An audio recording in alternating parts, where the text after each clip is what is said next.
おはようございました。晚上好。晚上好啊。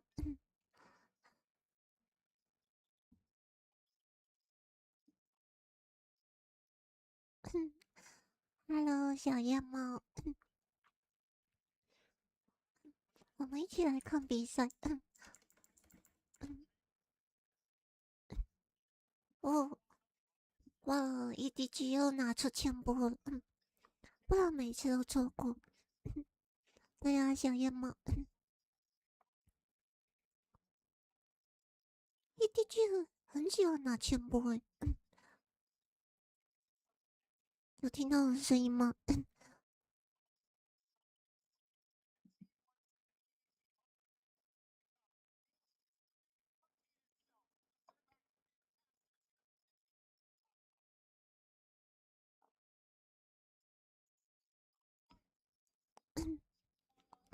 哎呦，可惜了。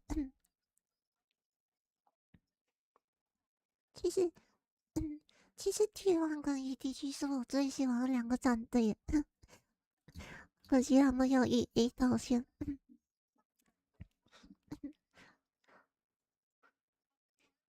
不管哪一个谁有赢了，我都会替他们开心的，就是。啊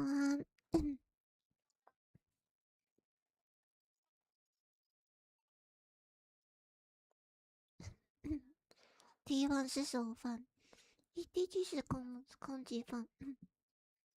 EDG 是首番吗？好像是首番还是首番啊？攻击番好像是 T1。好耶，那我先做一个投票东西。要 PK。对，要 PK 没办法。我先做一个投票的东西先。我记得投票是要怎么做的。忘记了。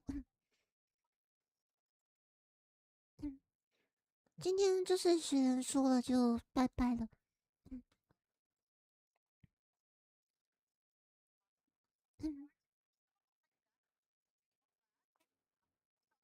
只能说是他们太早遇到了。太强了。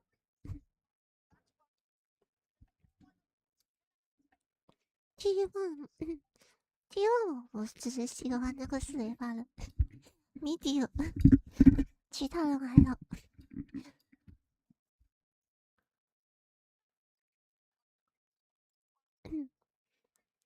这样好了。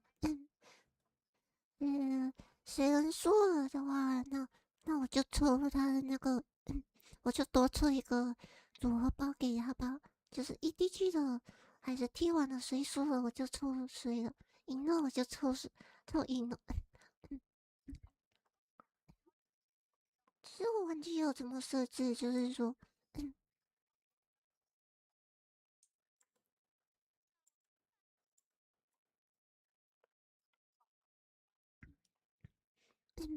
好像是有的设置投票的吧。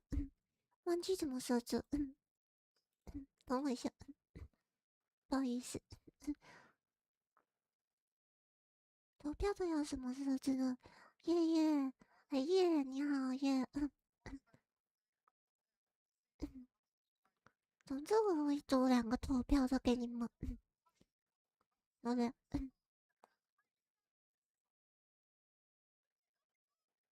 T1 我的还好，已经不太喜欢了。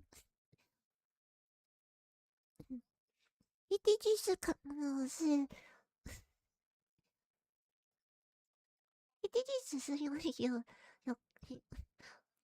哇2-0的看 T1。EDG 也太惨了吧这一场。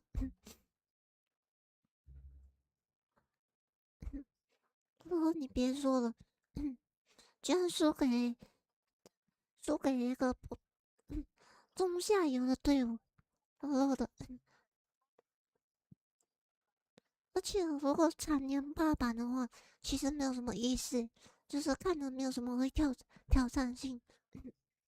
他们已经拿了3次世界冠军了，其实我是觉得已经足够了。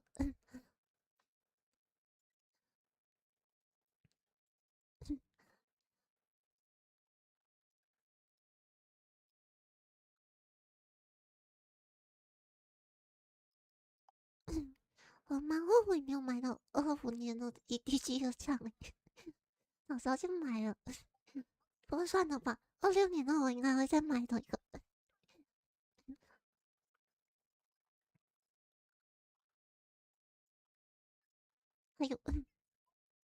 还有，T1好像又拿多1分了。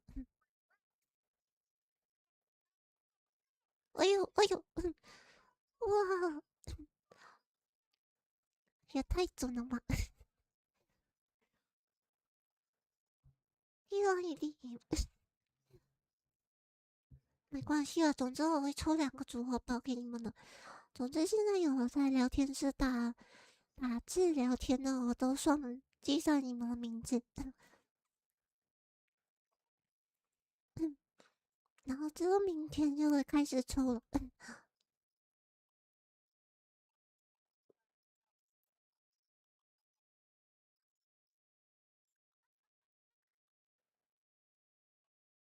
只有你声音的影片没声音的，影片让我开大声呀。影片没有声音吗？我看一下我OBS。有啊，有声音啊，影片有声音啊。这样子有声音吗？这样子没有声音吗？有没有声音呢？哎呦，怎么被刺3-0呢？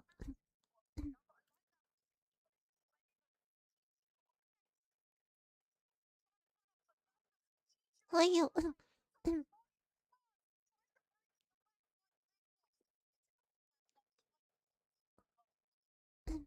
还有声音吗？还是没有吗？怎么会没有声音呢？我调整一下。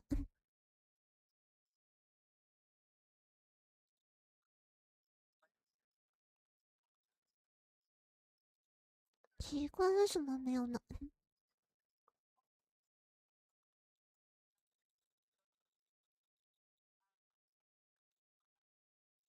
这样子会有声音吗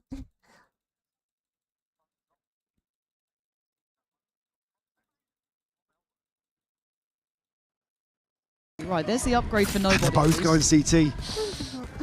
That could play into the plan of T1. See how the contact plays out, though. This is going to be brutal. Yeah, as this feels like they've made something out of nothing, but again, going to be quite deep by the time they get close. Here we go, and there. That might just be the checkmate, and yeah, it is. Buzz going to get his 3, and the plan well made, and T1 just get things back in order. It got dangerous, and I like what EDG were trying to do. They got in their faces, they weren't playing scared and that, but it doesn't really make much difference here. T1 keeping stable, looking solid, and that's what I'm going to be happy with. If they can keep this kind of clean approach, lovely. Certainly threat in this round from EDG. Chichu again finding 2 kills. He's trying. Yeah. On the top of the board for EDG, but nothing else to write home about. Getting closer and closer to some of these ultimates, but already with the investment coming from T1. Firm lead in that regard. Same setup once more. Standard approach towards this B-side hold, and T1 have found their point of weakness, it would feel.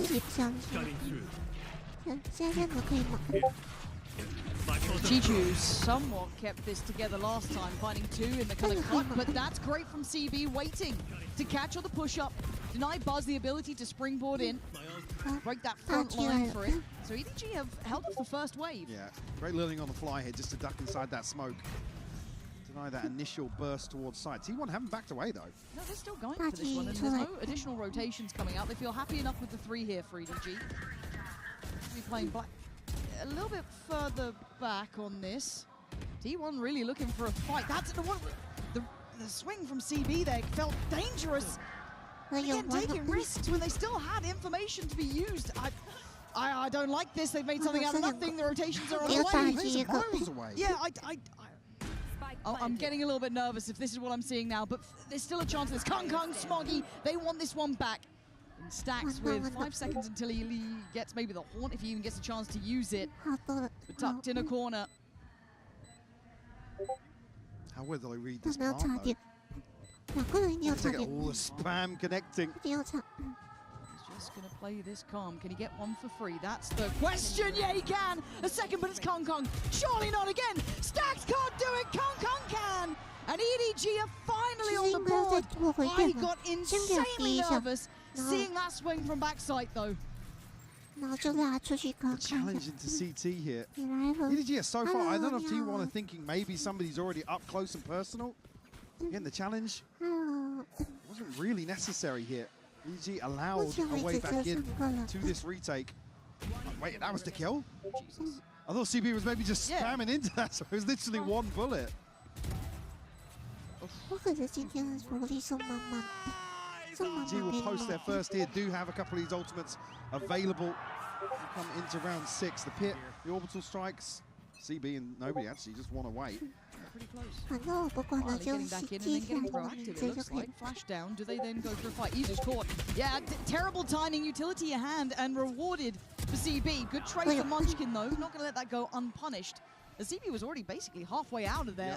And just spammed Meteor on the punish. And now nobody looking vulnerable. Look how far away the other players are. They're going to know his presence, a high flash, but he just wants to backpedal. No, he's sticking around.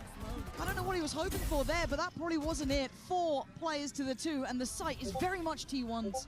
Give this up, almost the operator in hand for Kung. Too big an investment to risk here when they're already up against it in terms of the finances. T1 probably already reading that very well with 现在在 Deep 开始 Meteors 找人 exploring 了 towards CT now. Chichu tagged up only 两个 down 都 to 在家里 89.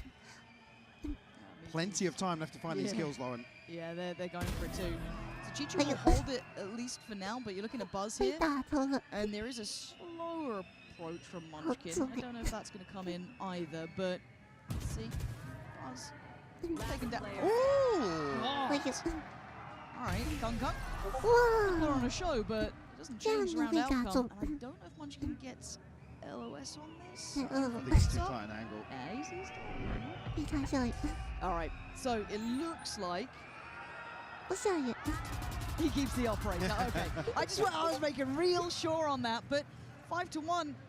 这样 I 可 also 怕。 just feel like EDG aren't getting the information they want early. I don't No. know how they want to go about finding that. Again, and just looking at the timing on rotations, they've been behind the curve a little bit, and then with nobody kind of overstaying his welcome, yeah, it sends out a flash to maybe Otherwise allow buying him time to back. allow him time to back all the way into CT because Chichu's already there. There's no reason for an extra body to fall here. You can see how quickly at that point it's just, yeah, we've got to save. We have to save. Yeah, and again, I want to see how they problem solve getting that early information, because I don't mind that they kind of went for that aggressive start on short on B, traded out 1-for-1 in the end, but that's not reliable enough. I think I want to see them try and be a little bit more fluid with those rotations here. So 其实也 just 不 checking in 能怪他们，就是 with the 说， coin base win condition. As we can kind of see the flow of things, it's pretty 以 one-sided. 他们这种阵容 Yeah, 来 I think 说的 probably 话， coming out 肯 this 定 time 手 out, the 不 win 错， condition 因为 for 有 them is 进 going 步 to。be building a plan around these ultimates, Lauren. They've already been able to stack these up and at a 4-round deficit. Yeah. Maybe not here in the buy round 因 for 为他 sure, 们 but 不想跟 there 进 needs 步 to be 打， something proactive 关 on the 键 side 就 of 是往 EDG. 低 We're 点 sending 一直 probes 打， out. 进 And 步 this 一 is 直 swing 下来 out 一点 quickly，here, but 都没 a 有用的， little 哪个大技有什么用 CB's 的？ immediately out there. There's no 你都记不， contingency 你 to 都记 somebody 不到 counter 的。 swinging that. Like you said, I believe Munchkin, right? It's just immediate on that trade, and Quick on it. unfortunately then CB's caught transitioning back out of hookah. So yeah, for me, certainly the response I'd like to see here on the defense from 你看又 EDG. 打别人，然后全部又去 Using this A， Yeah, to make use of some of these ultimates in the next few rounds at least. That's a tough start if you're looking at the mini-map. Now, how long does Chichu get to play this? Ooh. 哦， 哦， well, 你看全部 now 全 they 部 A 点，多晚一点。 No, time to try and do something. Didn't work out, shockingly. Sight is going to be T1's. Izu's there. They've got a nice molly towards CT. He's got safety to pop out. So they can get the plant, and it is a 5v4. Now, a Frenzy, a couple of upgraded pistols, but not much. It's mostly really Kung at this point to try and do something. Nice flash. Going to force away the first layer. CB then takes some steps. Most of this post plant is towards long, but then look at the space between the next players coming through. Luckily, Kung lands a great shot. Meteor's now in no man's land. Has to slip back in towards Hookah. Izu next, point of contact. Kung's found him again. Okay, that's a second body drop. You got some more of that, Kung. 白发白中击。 Stacks just back towards long. Yeah, gonna catch nobody. And this is where they kind of, you know, the fun stops, right? This is where they start really tightening up that 是一个 post 打 plant. 击。哇，很准哎。 Another? Of Wow. course. But of course.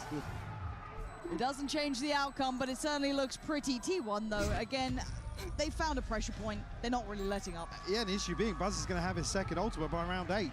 So a huge tool in terms of site executions here, especially with EDG hanging around to contest these site hits. 现在4 And 个 then 人还 becomes 在 that thing 睡 in 觉 my。head of like, okay, well, when do we put Kung towards B? When do we start trying to make him move around the map? 开始是 And then is that the time that T1 decide to flip it up and change things around, right? But I feel like you've got to try and get this man active because these 3 players are not holding this B site, and you've got to find something fast. You're sat at 6-1, and look, we know he's a gifted player. He's got 4 kills, but it didn't change what the round's going to look like. And once again, we're seeing similar scenes. Yeah, let's hit the site. Kung's not on again.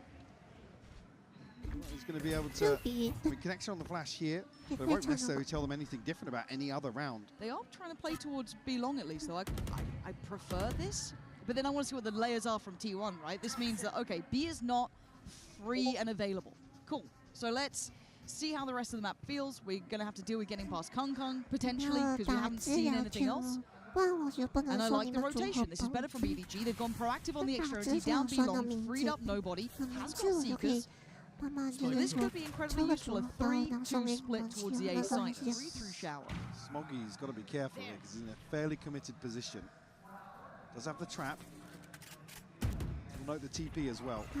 Here we go. Kung then plays it forward. TP's back, and Smoggy's blind as anything. He can't find a shot in time. And now Kung deleted. T1, this is masterful from them. I gotta say it, I'm loving what I'm seeing. Initially, I put it to EDG for not adapting well enough, but T1 are looking like they are on point today, Mike.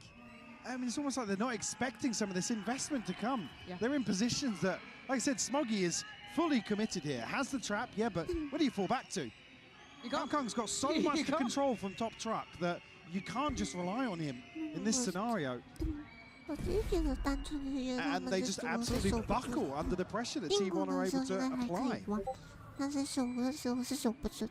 Still no solution found. And if anything, that's compounded the problem of, oh, we hit the site that Kung was at, we hit the site that had the 3rd player on it. There was that rotation from nobody. They were there.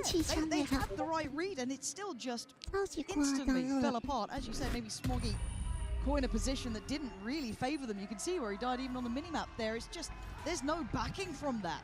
So T1, I'm very impressed with this T1 side. They had an explosive start, sure, but they have been largely in control for this since that point forward. I haven't seen a robust reply from EDG yet. Just to know what the discussion was in that timeout. Gorgeous. Again, just look at some of these kills. Dare I say they're seemingly free once they actually get through the choke point. Like, unless they stop them in showers there and there's a plan in place to really secure that. We're tasting. Off the pit, but he's going to be challenged immediately. It's been revealed. He couldn't stay alive. The pit's gone down. Buzz is playing insane right now. Oh, he is deadly, man. And Kung, can't really do much with this. He's still lingering around. They might have a good idea. Yeah, with that Prowler there, absolutely. Hot flash on it. They're going to go hunting. Kung's fallen. T1. They are sharp. They know exactly what T1 would think, what EDG would like to do. None of it's working for EDG. The flank considered potentially by Stacks as well. Yeah, simple stuff for these boys. This is their bread and butter. Nobody in Smoggy. Fun, I guess. Izu's going to catch this, so no chance for nobody to even slip into the pit. Smoggy, last one standing now. Noted Munchkin will remove his head An 8-1 scoreline here. EDG 可惜了， mountains to climb to get back into this now, and T1 hitting this sort of pace time and time again. Oh, that reveal timing. Chi-Chu's got to know he was dead then. It's heartbreaking because, what, 2 rounds ago we were looking at basically all 5 ultimates available. Yep. EDG have got nothing from it. Going to call a second timeout here in round 10. I guess we could then discuss a little bit of the comfort in this composition, but when your coaches look like that, I'm not. Well, again, this is the issue. I was happy to see the change, but whether or not this is just kind of a knee-jerk reaction. In terms of some of the win conditions, in terms of getting CB into a position, at least on the defense here, to play aggressively, at least trim the fat a little bit. Sure. I mean, at this point, hell, go for a trade. Just get a kill. Do anything. Get a kill on somebody. Ahead of sponging a site here. Yeah, before Buzz is on site, try and get a kill. But it's easy for us to say that. Obviously, it's easy in this position when we get to see everything. But there's not much stopping T1 when they're playing like this. No, exactly. Look, we've seen the strength of these boys. But the issue being they're going to sit back and watch this half just pass them by. That's the devastating part, right? We were talking about redemption and that resilience. EDG are a world-class team. They are not doing that now. Well, that's the difference. Issue being as well, what we saw previously on Haven from EDG, if we go to, again, they just looked kind of lost for answers, right? Yeah. Their go-to wasn't working. And then where's the adaptation? Where's the you get a few rounds from Kung, and we talked about it not being kind of something you can repeat over and over again, as much as he'd like to say otherwise. Look, and that's the issue with some of the, I guess, series and teams we're seeing now is the brutality of unactualized potential. As you said, this might be EDG watching this half pass them by. And for T1, they are firmly in control of the momentum. Deep default, just see if they can identify any over-aggression that could be the solution that EDG wanted to go to. Right here. And that makes it harder for EDG, right? They are going to be behind the curve in every possible solve they could come up with. T1 now finally expecting the aggression. Izu with a scope in hand. Smoggy. Pretty snappy shot onto him. Okay, that's good. You've got a man advantage. We don't need to do any more, right? We can chill now. I don't want to see this. I don't want to see this. I really don't want to be seeing that. T1. Why? There was no need, EDG. You had the advantage. You had 2 players up. Okay, they can deny the plant at least for 45 seconds. Munchkin's got his own. He's still got a molly. He's still got 2 smokes. And he does have Stacks by his side as well. Oh dear, Stacks! He's on it! EDG breaking their own hearts! Man, they had that one in the bag! T1 drift into these sightlines on A short. And again, they're looking to punish the other side of the default, which is just... That's a dream if you're T1. You're not meant to catch him walking like that's not meant to happen. They've got... that shot from Smoggy was beautiful. It's like CB's caught here, he's not even ready for this engagement. As they're about to walk out, he's setting up to be the one to slide into the open. Very bizarre. That will kind of shatter the mental of EDG now. Yes, we're talking about a high caliber team, tons of experience, but rounds like that where you feel right, we're off the starting block, and it just gets ripped away from you. Can you recover anything? A buffer, right? Give me enough that you can make it through a pistol round on the second half. Right here. I'll take that. So they're going to invest Smoggy deeper. You're hoping for a one and done, maybe then allow Kung to come into effect. Yeah, play in with the rifle here, but it's going to be the full force of T1. Izu's going to be able to reveal absolutely everything that's going on here. It's so simple, T1. This is just systematic domination. And do you know what? They're pulling no punches. Why would you at this point? They want the job done. They had a rough start to things, and they are not going to let it happen again. T1 are in form, Mike. It is just lovely to see. They're just so efficient with this composition in terms of Izu and Buzz just finding value round after round. A flawless round to get to 10. And look, this is T1's map, you know, but this is not what you wanted to see. This is not what you wanted to see. This could have been a great elimination game.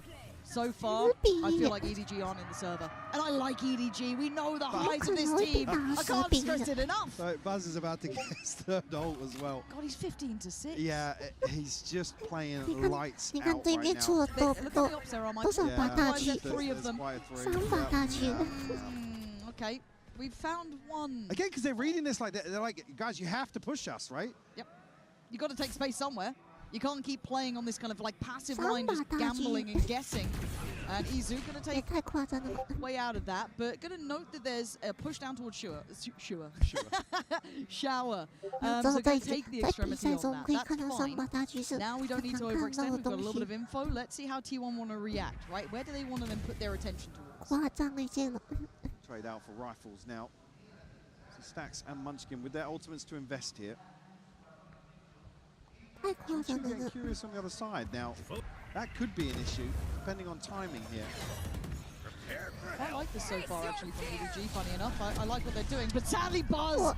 is just breaking backs out here, man. Straight away, he's got so much value every time. Oh, 2 look at players that. Oh, as my well. word. It's just too good. It's just too good. And then Izu wants to try and capitalize. And again, you can understand the intent. The counter stun's insane there, actually. Hold up. Chichu's in a great position here, but it's actually going to be done. The damage being done elsewhere. Down to a 1v1. Stacks up against Chichu. An opportunity for a piece of silver lining to potentially fall to EDG's hands. And Chichu going to walk this out. Doesn't stick around too close, allow Stacks the chance to find a quick kill. Not to be. Can't, he has to go for. 应该是安全的地方。他的 Down 是 here will cut line of sight. Chichu won't be able to pressure this. Might just spot the edge of it. But the confidence is going to be on Stacks' side, but the HP's on Chichu's. Gets to get a step closer, still a seize and the horn in hand. Stacks playing on the corner, spots nothing yet, and then the penny should drop right about now. There it is, Stacks turns, looks for it, can reposition well. He's playing Ringer Rosie. 谢谢。 Chichu has to clear everything. Oh dear. It's there for Stacks! T1 looking untouchable, Mike. Just absolutely insane to see them operate at this level. EDG 这游 with 戏 so little answers. Similar, again, a much worse scoreline, but a similar thing we saw in the opening series. Just that next level of adaptation never really came from them.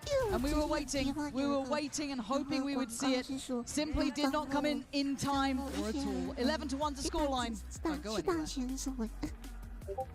我记得那个表哥还有 Can I help you, sir? Here's the bill from the dealership where I got my car, and I'd like you to beat it with a better deal on one of these fine cars. Not how it works. Guess you're not as cool as Verizon. Bring in your AT&T or T-Mobile bill for a better deal today. "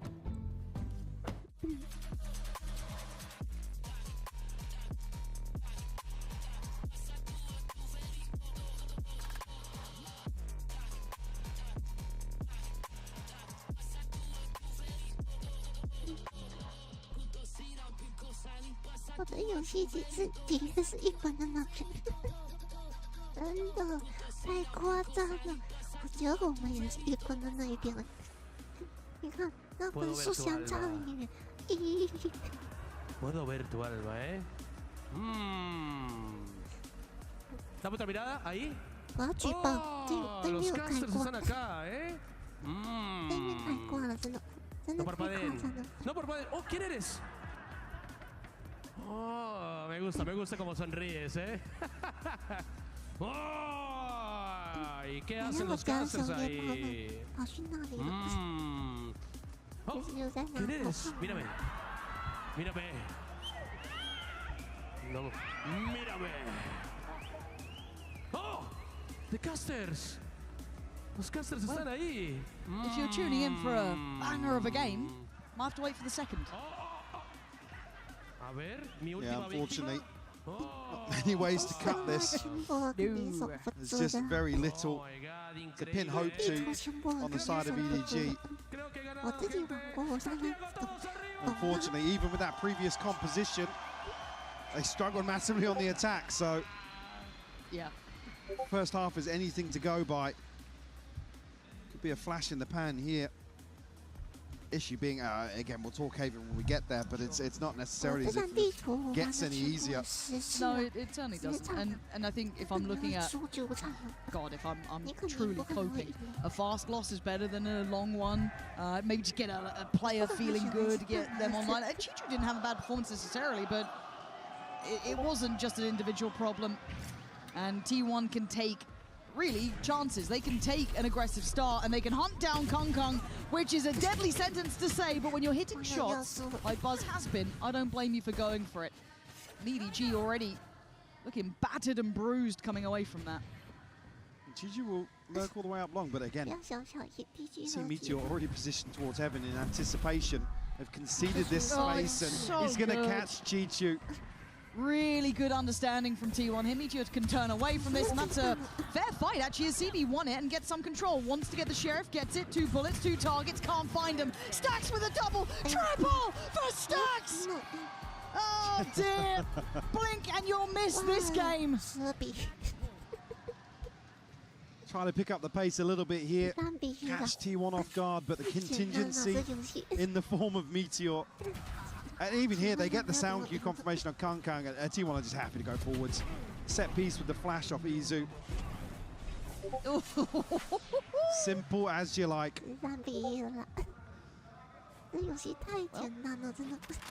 Stingers, Sheriffs.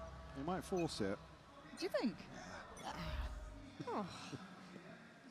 Big work for the analysts right now. Okay, Munchkin's got a judge. And he's got no fear at all. CB put to his grave. And he's not backing down. There's no reason to. There's no fear at all shown. Munchkin just pumping damage. And Izu standing up. It's gorgeous. T1 just putting on a show. Wrap it up. 13-1. T1. They are not going home yet. They want to stay here. And they've shown why. EDG barely a look in this time. Not a single player breaking double digits. Quiet throughout. So it's time for them to figure it out. Haven is on the horizon and they need that to work. Or this one will be over before you know it.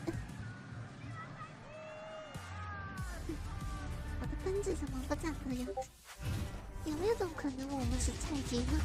他们是前手耶，他们等级是佛能以上，佛能以上是职业选手，比佛能还要强的高手中的高手。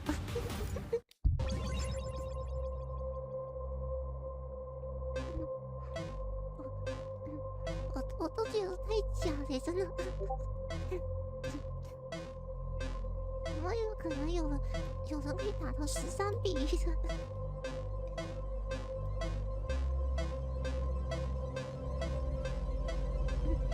不是，老板他们都是选手会，至少你有点反抗了吗？连反抗的地步都没有。真说了，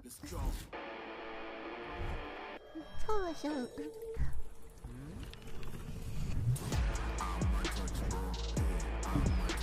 我的枪需要加持，我的枪都需要加持。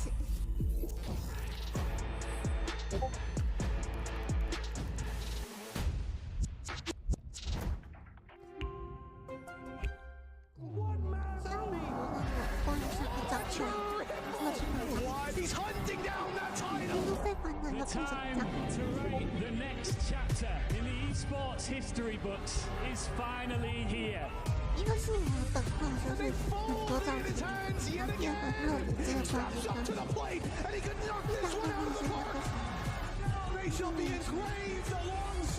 我完全没有造型的身上。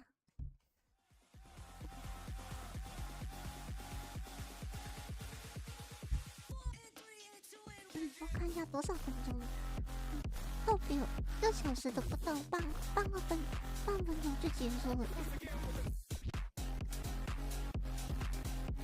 这游戏体验也太差了吧，他们。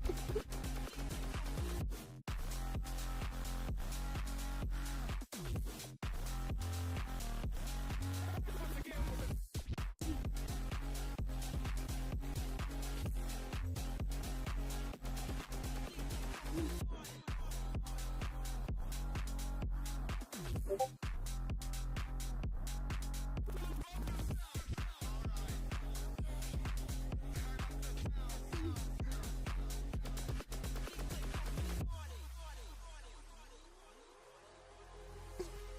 流包是所有人都可以参加的，所以你们不用担心。反正我就是抽，今天我就是抽这2个人的组合包了，2个人的组合包，不管谁赢的我都会抽。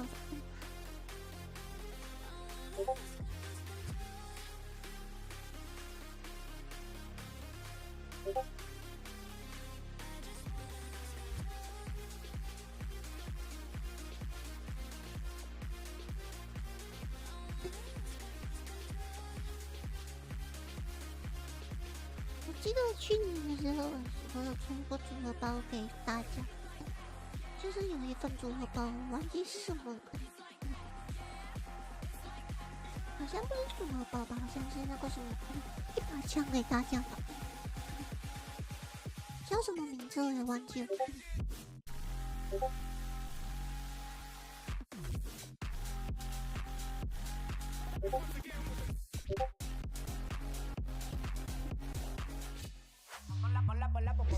Ponla pa' subirle esa chapa, me gustan pila y tú sabes que yo soy puto que estoy la es mentira. Full de los bolsillos pa' darte lo que tú pidas, ya están dándole a la tuya y va con un vuelo de ida. Ponla pa' subirle esa chapa, me gustan pila y tú sabes que yo soy puto y que estoy la es mentira. Full de los bolsillos pa' darte lo que tú pidas, ya están dándole a la tuya y va con un vuelo de ida. Ponla pa' subirla, ponla pa' subirla, ponla pa' subirla, ponla pa' subirla, ponla pa' Jen Lee here with T1's KDG. Now that was the T1 we know and the T1 we wanted to see. In your last series against Team Liquid, you guys talked about how you struggled to adapt to the neon waylay from them, but that is not the problem you're going to have with EDG here today. So do you feel like that is the reason you guys were in full control of the game today?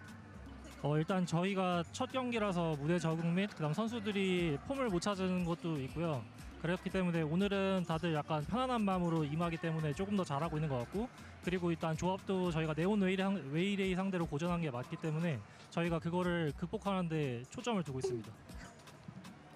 Well, yeah, in our last series against Team Liquid, that was our first match. We still needed some time to get used to the big stage and to the new environment. I think the players are feeling a lot more comfortable on stage, and that might explain our good performance. And also, comp-wise, we're still kind of trying to adapt to the neon waylay, but yeah, it did help a bit with what happened in map 1. Now, thank you so much, KDG, and hope you guys keep it up. And you blinked, you missed it. That's right, folks. 13-1. You heard Coach KDG there say, we weren't feeling too comfy on the stage. Well, I think they're feeling pretty damn good now after the shellacking, Wyatt, that they just gave EDG. Just highlight real stuff from every player on T1. They boiled them. They bashed them, they scrambled them, they turned them into a soupy homogenate that's on the stage floor down there. Okay, it's like they're just gloop on the floor. Okay, I wasn't ready for that visual. But you know what, though? There is something to be said, though, just about how Wyatt T1 were playing this. We were seeing brilliant executes out of them. The thing that was happening to them in the series that they had against Team Liquid, they were doing against EDG, overwhelming their opponent and leaving them with little to no option. They're incredible on these attack sides, running this hard meta comp.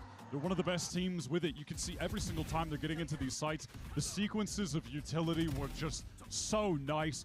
So many times going into sites that had multiple player anchors, 3 stacks, and they were just dismantled. Like the defenders didn't even have guns. Like they felt like they couldn't even shoot back. And even when you saw adjustments, just like flashes everything, right? Even when you saw adjustments, though, right, it wasn't enough because they would just find another pivot that they would move to, and then they would find a way to exploit that. Yeah, bro, where were the adjustments? Kang spent most of the game just AFK on A. They didn't try to post him up on hookah or anything. I mean, this round, look, this one's a fun one. They go for the pit in this round, and apologies. This is a different one, but again. Look at Kang. He is almost AFK, essentially, holding short in a lot of these positions as T1 group on the opposite side and are just looking to overwhelm. It's very difficult when the whole point is that the chamber's supposed to be a big threat all around the map. And he's just static in one position and T1 get around it so easily. Yeah. So, I mean, listen, I don't... brother, also... the 5-on-3s that were being lost as well. Just frustrating because it's not like they weren't in very winnable positions in these rounds. Something you were talking about before heading into this game. There was an issue in the prior, but it's like 5-on-3s and then over pushing. The one time in hookah, they get 2 kills on short, and then there's 3 players pushing out of hookah that just get gobbled up. It's an absolutely insane decision. Again on B, we saw the clip in that reel where CB just jumps up into hookah and dies after Where you going, 5-on-3. Relax, Where man. you going? And also, too, You're I mean, in winning position. It needs to be mentioned as well. Can we talk about Buzz's impact? He had was 5 insane. first kills. He was all up in their face, all up in the grill, nonstop, gave him no room to breathe. That waylay was just oppressive, and there was just nowhere for these players. And again, you're just seeing on the executes when he's going in how much utility is being placed for him to get those kills. That round where they countered the Viper's pit down short insta, they know it's coming because they have the ult. Haunt goes over the top, instant double dash, just free kill fighting in that pit when the Viper gets lit up by that initiator util. All of the other big execute rounds, the flashes from Izu so well placed in all of those Izu moments. was amazing late in the half when they just started steamrolling over that A side. They just are so good on bind, man. Yeah, they are good on bind. I mean, we're looking forward to Haven and maybe the Kankang operator having much more value over there, but I'm just looking at the way that they navigated the Kankang op in this attack half, thinking they're just going to do something similar again. Yeah. They're going to try to find out where he is, avoid him, hard hit the site. And now they have 3 lanes that they could just kind of work around the map. It's a bigger map than bind, so they can move wherever they want. I think EDG have to really step up their ability to make Kankang's positioning a threat. Yeah. And I will say, I absolutely expect that to be the case on Haven because they have been playing this Haven comp. They, in kickoff, had some good defensive setups. I think we saw some good setups the other day. They're definitely more dynamic. Whereas for bind, they changed off the harbor stuff, presumably just had less time to add some density to their strat book as far as how they're setting up that defense. So they should be better on Haven. Speaking of that strat book, though, let's actually send it over to Jen Lee. She's getting an opportunity with Autumn to hear his thoughts ahead of map 2. Jen with Autumn of EDG. Now, Autumn, instead of the triple controller on bind, you put Kong Kong on the chamber, giving it a little bit of a change in composition. And it seems like the general theme for EDG here in Masters Santiago. So heading into Haven, where you do run the chamber as well, what are some adjustments that you can make so that you get more value out of Kong Kong and his operator? 일단 특히 수비에서 체인버가 잘 활용을 하려면은 그 체인버가 라인을 잡고 있는 다른 라인에서 체인버가 없는 라인에서 다른 선수들이 이제 좀 공격적으로 라인을 뺏기면 안 되는데 저 이번 바인드에서는 그게 안 돼서 졌다 생각을 하고 헤이븐은 반대로 저희가 그 준비가 잘 돼 있는 맵이기 때문에 아마 큰 문제 없을 것 같습니다. Well, when it comes to getting the most value out of the chamber, especially on bind, what happened is that you really need other players that are holding the other lines where chamber isn't, or chamber is absent at. They really need to be aggressive and really shoot heads, but that didn't really happen on bind. But when it comes to Haven, we are well prepared. We're prepared to work as a team to make the strats work around the chamber, so I think we could put up a better performance. Thank you, Autumn, and good luck.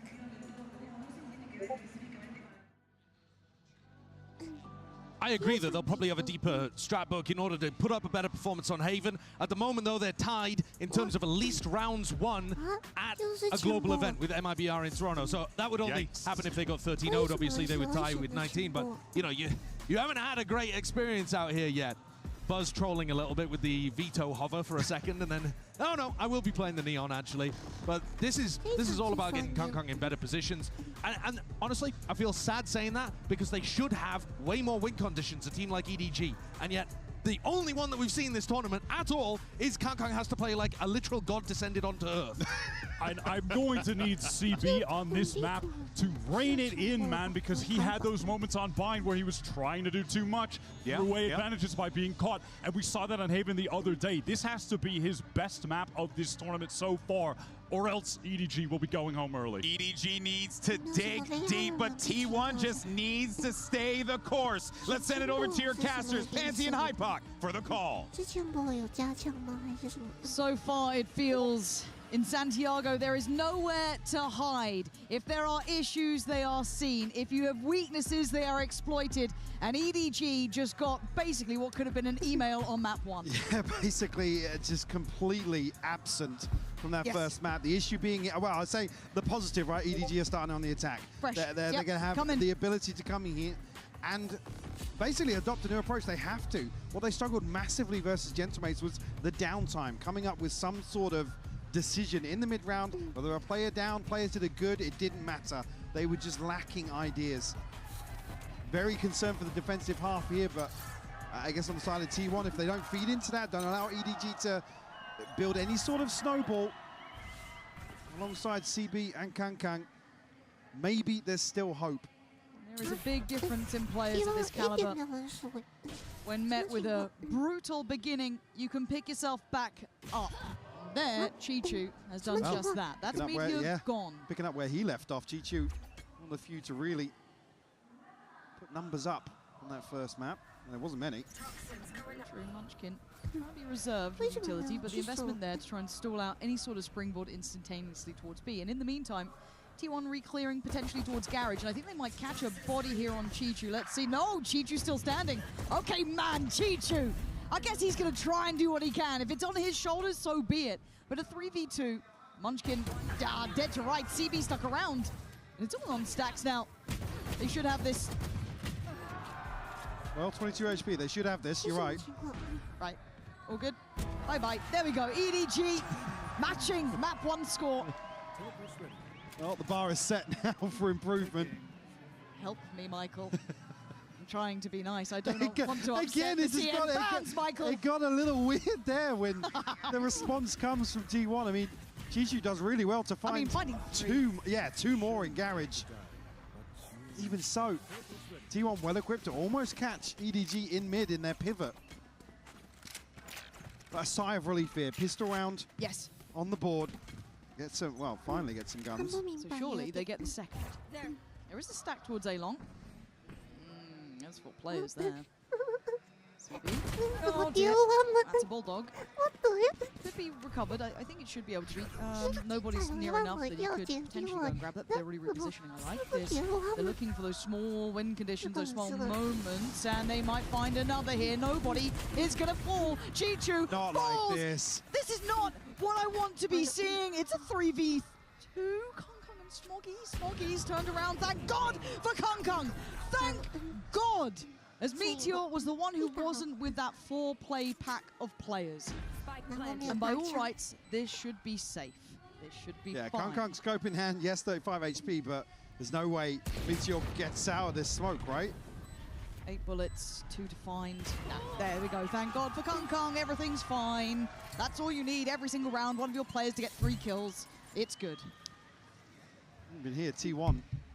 A little overzealous, maybe bubbling over from that map 1 scoreline. I like that they're trying to be a little bit naughty with it, right? Play those 4-play stacks, take a really big risk, get really active. You know that EDG are going to feel a little bit shaky. Absolutely, yeah. You want to absolutely apply pressure in these early rounds. Force EDG into recovery mode once more. Trying to fire him up though, Kong. He's not going to let this one slip without at least trying. See if there's more in the tank, right? This is where it gets a little bit sketchier. Big reinvestment here for EDG. Tuck up here, deep on A-Long. So we'll enable some rotations to come through. Actually going to confirm here with the drone down through sewers as well. They can still sponge the hit is the next part, but they've done really nicely at getting some extremity information. Drone did not spot him. Oh no. Well, Izu, you have been given a gift. That might deny a little bit of it in quick movement. Oh, Izu! That's stunning! And a mistake gets punished. And frustration surely for EDG, as that could have been a lovely step in the right direction. The 2 heavy hitters thus far, though, still alive. But look at Kong's HP. Yeah, barely. 11 HP here. Buzz still controlling the space elsewhere. I mean, they would need a miracle to get a spike out of this situation. Yeah, they would. And again, you look at the crossfires. Kong, good as you may be, 30 seconds I don't left. think you can get much play into this. You might get one, but it's then getting the spike, getting any further. It would be legendary if he does. Again, the map still feels completely under control. I think they're just trying to live as long as they could. Not going to happen. Munchkin's already taken away Kung as Chichu's options become 0. Yeah. And he is being hunted down. You can already see Buzz. Still going to be some money for the buy here if Chichu can hold on to this rifle. Well, he's a buy. Buzz is getting closer. I think Chichu's heard it. Chichu, can you hold on to this? It's a prize possession. He's done well there, and I think he should be safe for now. So EDG going to have to bow out of this one. And again, a mistake with the owl drone, basically. Yeah, because they're looking to pop with this dart because they're confident that Close has been... Oh my God, it's so close as well. It's actually almost just drawn the eyes towards C-Link. That's why they pop off this recon towards backside. Absolute confidence in the utility, but... Very small miss, and it's a disaster for EDG. Right back in will be shaky. Yeah, and CB trying to play ahead of this with Smoggy. Izu really close by. I don't think he... Oh, what a turn from Izu! 1 HP, not going to be able to live any further. But in the meantime, Buzz got Chichu down, so the numbers are sitting very well with T1. Up for the brawl, up for a fight. They bring it into a 2v2. EDG at least have some safety in space. They don't know how much so yet. We need to get the spike and reset a bit. Look at the HP, though. T1 can wait this out. CB down at 51, Kung at 72. Not expecting T1 to come barreling back in to secure this position. Again, just question marks elsewhere. It was fairly all in from EDG towards lobby. Yeah.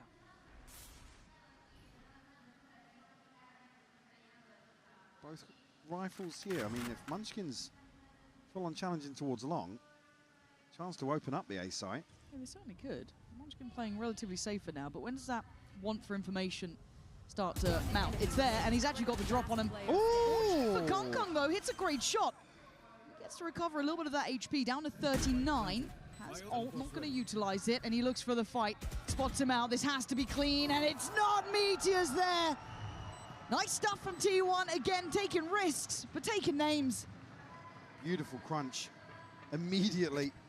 And even there with the paranoia, you're just so worried Izu's not going to find anything off that. Yes, it sets the rest of the play in from long. Yeah. Izu does so well to adjust here. You can see what he sees here. It's the ping on the recon. The adjustment is beautiful. Unfortunately, the numbers just favoring T1 in this situation. Kung with a great catch, but the damage was already done early on. It's a really, really tough 1v1 to win. Stacks liking what he's seeing. Yep. I mean, that's 2 big rounds. They've gone quite close as well. That's quite hard for EDG to yeah, I mean, fighting back into this map for sure. Yeah. So the force will be popped here by Kung, which will probably send T1 a little further back to a passive hold. Ultimate's coming online here. Both sides. You've got the Hunter's Fury for Stacks and the TP for Izu. To apply a little bit of pressure here towards mid. She's going to be caught there off the drop. Sorry, but actually Smoggy better on the spam. That's lovely. That's a big pick there. So nobody looking to clear garage this time. Meticulous. Let's get info on Munchkin. Don't quite know about Buzz yet. That operator is in play. Yet to rattle off a shot. So if they try and scale through garage with some commitment, it could end in tears. This orb just causes so many problems on a couple of these key angles in garage. Again, creates a question mark for EDG to play behind. Not going to be able to get the info on Kung's whereabouts, but Stacks wants this. And just a little check. That's really nice. That does allow for the rotation from Meteor to come in as well. So they've got at least 2 bodies here. So do they want to try and hold on site? They do. Trying to play backside here. They're going to go forward. CB couldn't get his gun out in time. Meteor and Stacks making mincemeat of EDG. They're now stuck towards long. They have to bank on maybe Chichu giving them something. But you already highlighted. Munchkin's making it really hard to work here. Should catch Chichu here.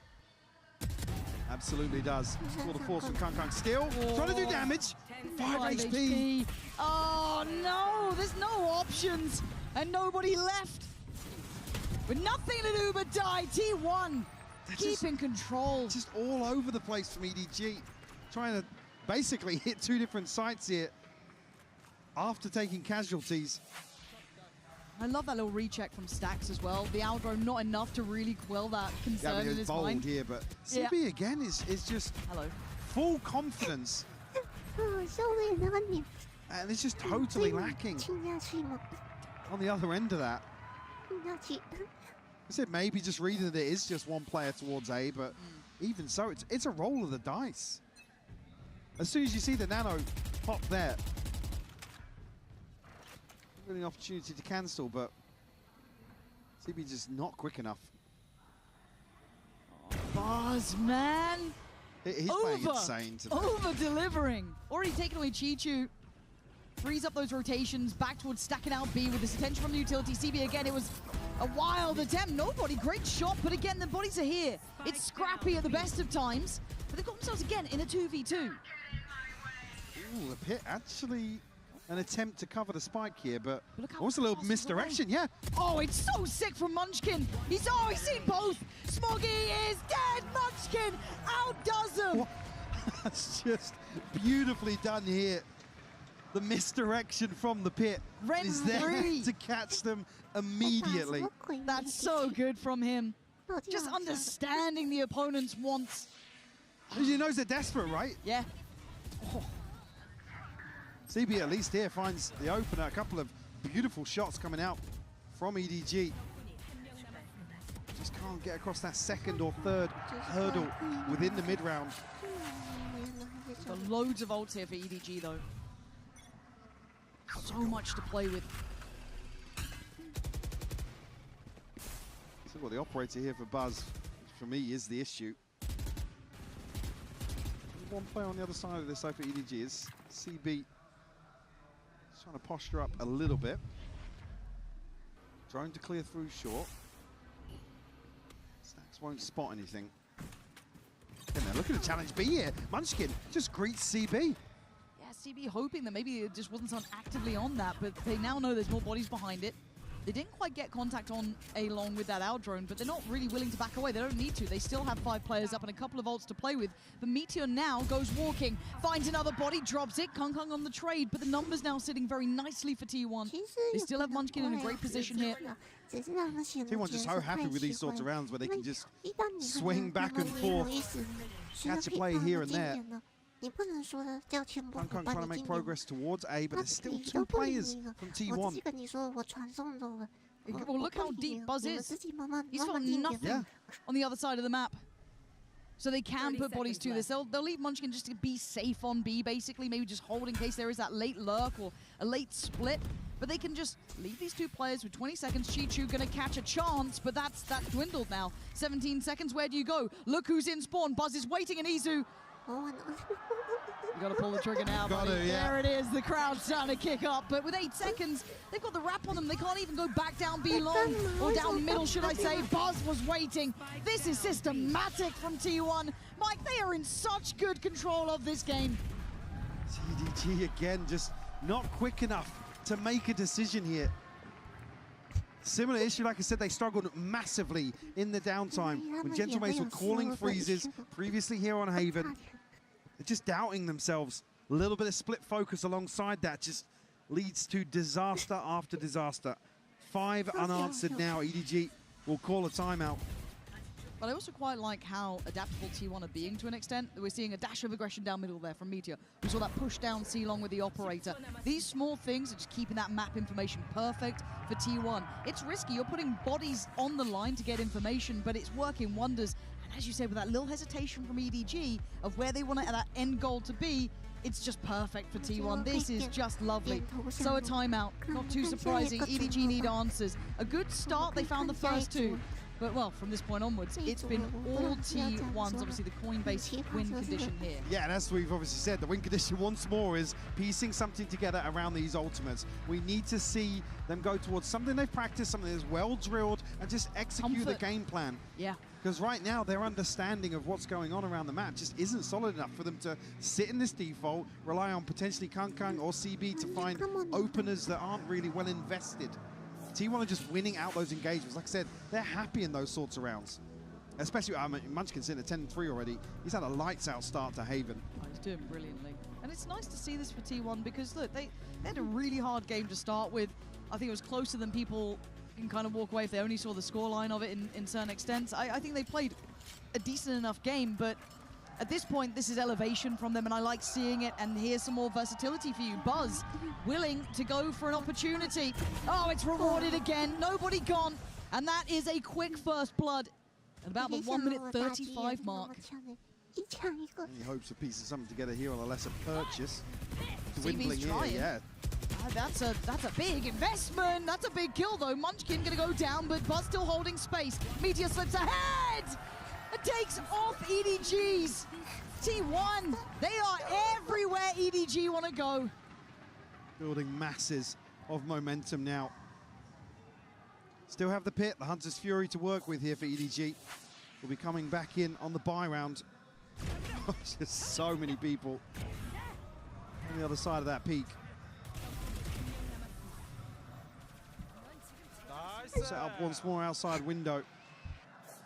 And I'm begging EDG now. I think we all are. It's just, they don't have many tools, so you'd hope they just stack up and try and play these trades, but Buzz again will take Kung out of the round. Again, low-hanging fruit, but that's the guy you look to in rounds like this, to be able to just brute force a site. Look at the other side of the map. Buzz again, just omnipresent. They have the turret set up, I'm pretty sure, to catch if they do make any progress through Garage, and there'll be a reaction. And then look at the deeper position from Munchkin. They are getting a little creative. I like it. Take a couple of risks. Why not? I don't mind it. And if they don't check this, okay, thank God for that. EDG at least crossing that one off, but they're not committing. Well, issue being, Izu's There's actually... an alarm bot behind that. Izu's actually posted up on the top of the box here. Buzz, he's going to know the spike as well. Oh, luckily they got that back in hand quickly, but they're just being herded. There's still two players on this side of the map, smoking towards sewer, so Izu can just watch this. You've got Stacks waiting in case they come up towards long, unaffected by the paranoia. They're going to sort. Oh, yeah, I mean, this is on the back of Chichu trying to do something miraculous for EDG. 30 seconds left. But Buzz in the back lines. When do they consider it? 2 already. Chichu, none the wiser. Doesn't even get the voice line off. Doesn't quite spot out Smoggy until then. On the hunt now, Buzz looking out for denied. Smoggy holds on tight. And it's Chichu to step up and be the hero once more for EDG to try and get this one across the line. God, they needed him. Smoggy finding his second kill at a crucial moment. Buzz just looking to run rings around him. Response found here will keep it within 3. Still hope left for EDG. Still a buy and play, couple of ults to maybe lean towards. CB direct and start.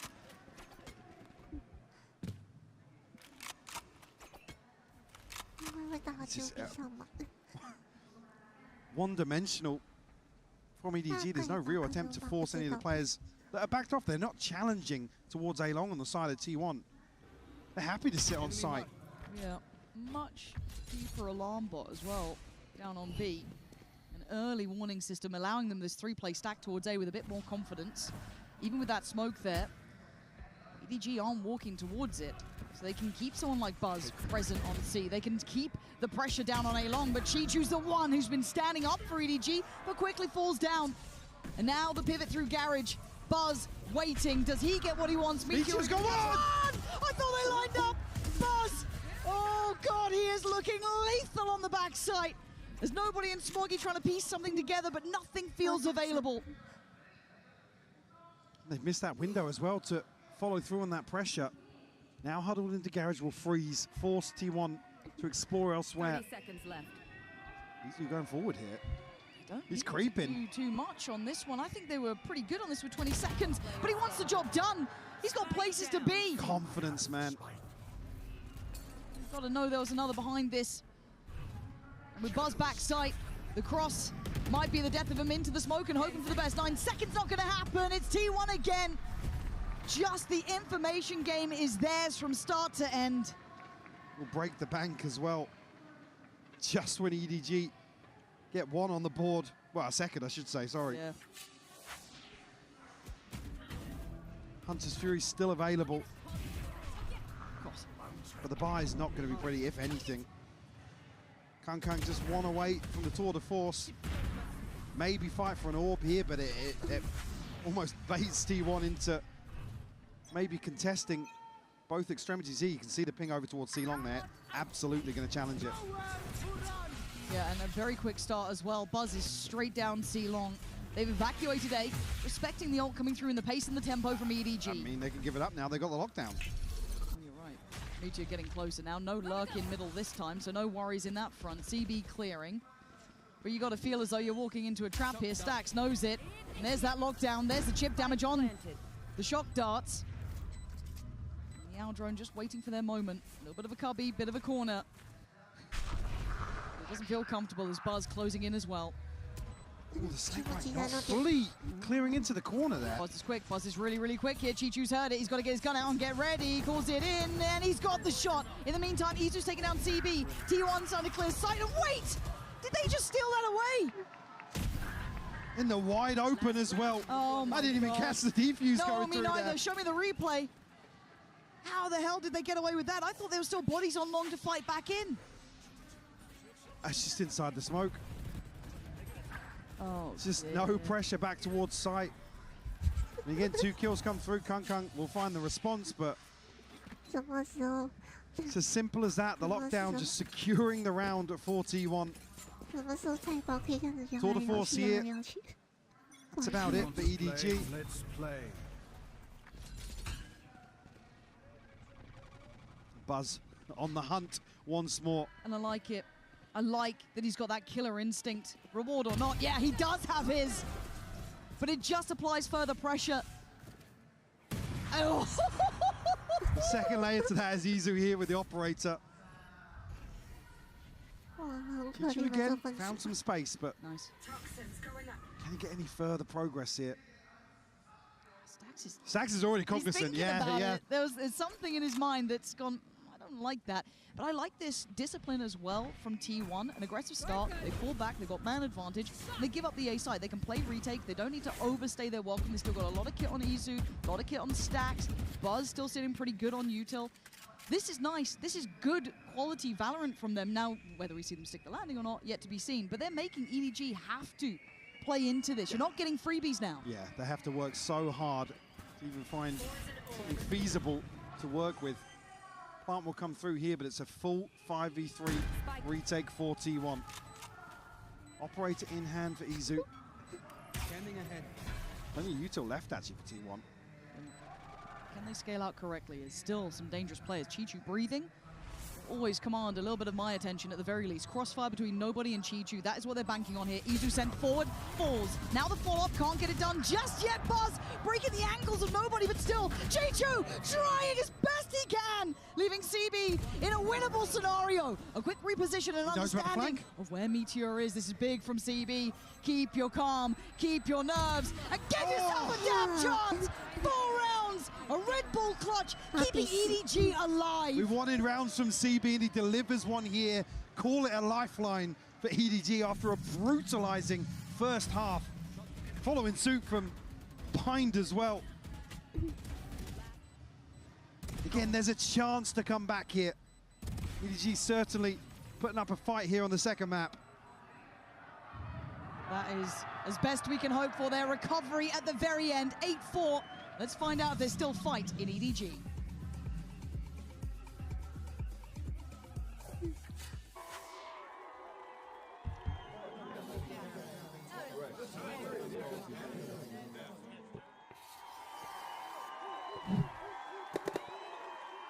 Red Bull gives you wings.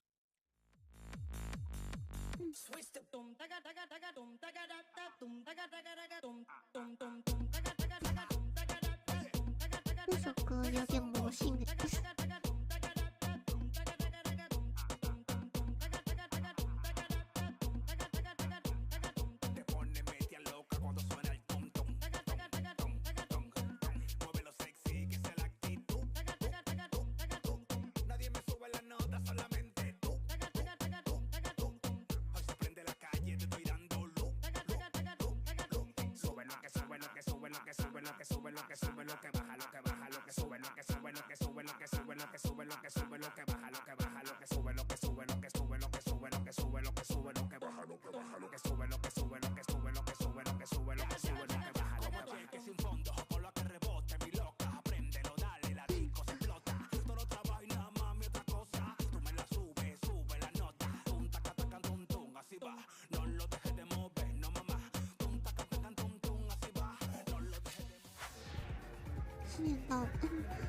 It wasn't a pretty first half for EDG, but with 4 rounds to their name, they're not done yet.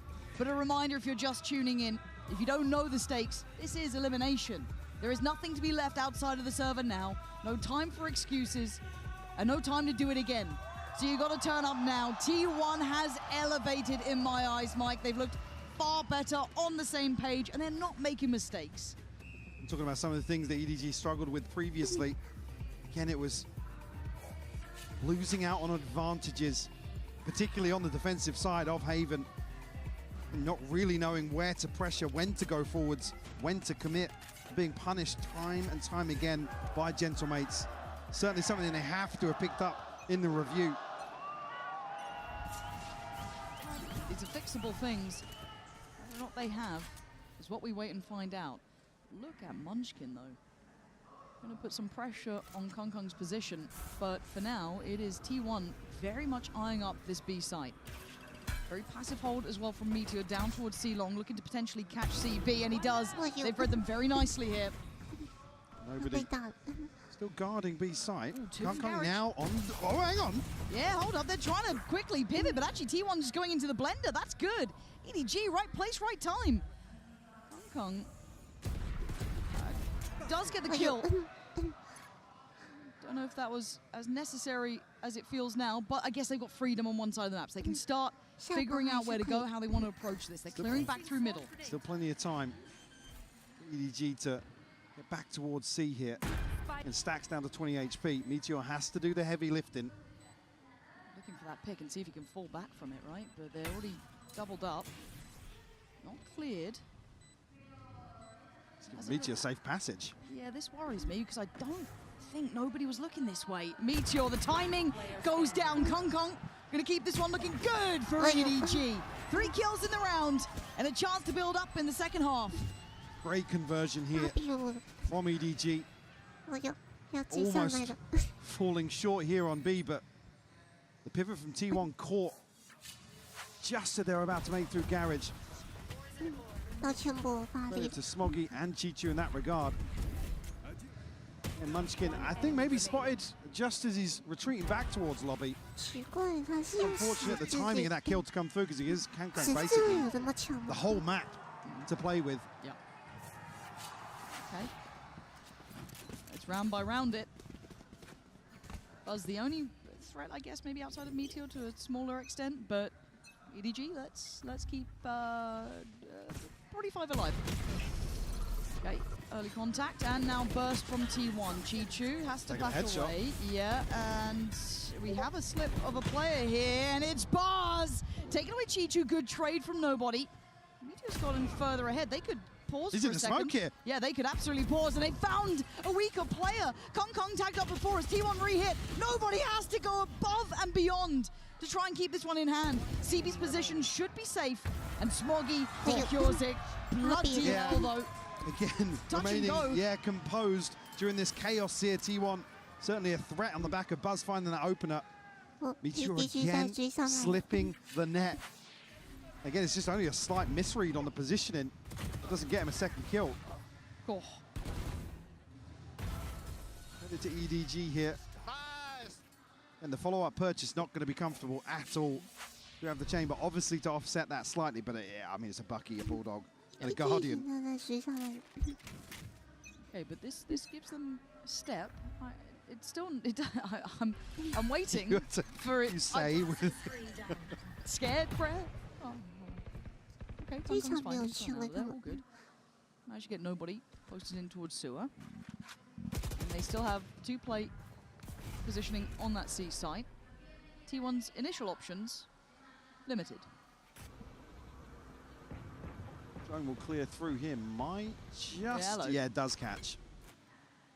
Munchkin, you have been seen. Shouldn't get away with much here. There's a lot more of T1 players coming. Well, I was going to say, actually, it's a perfect move from T1 on the back of that information.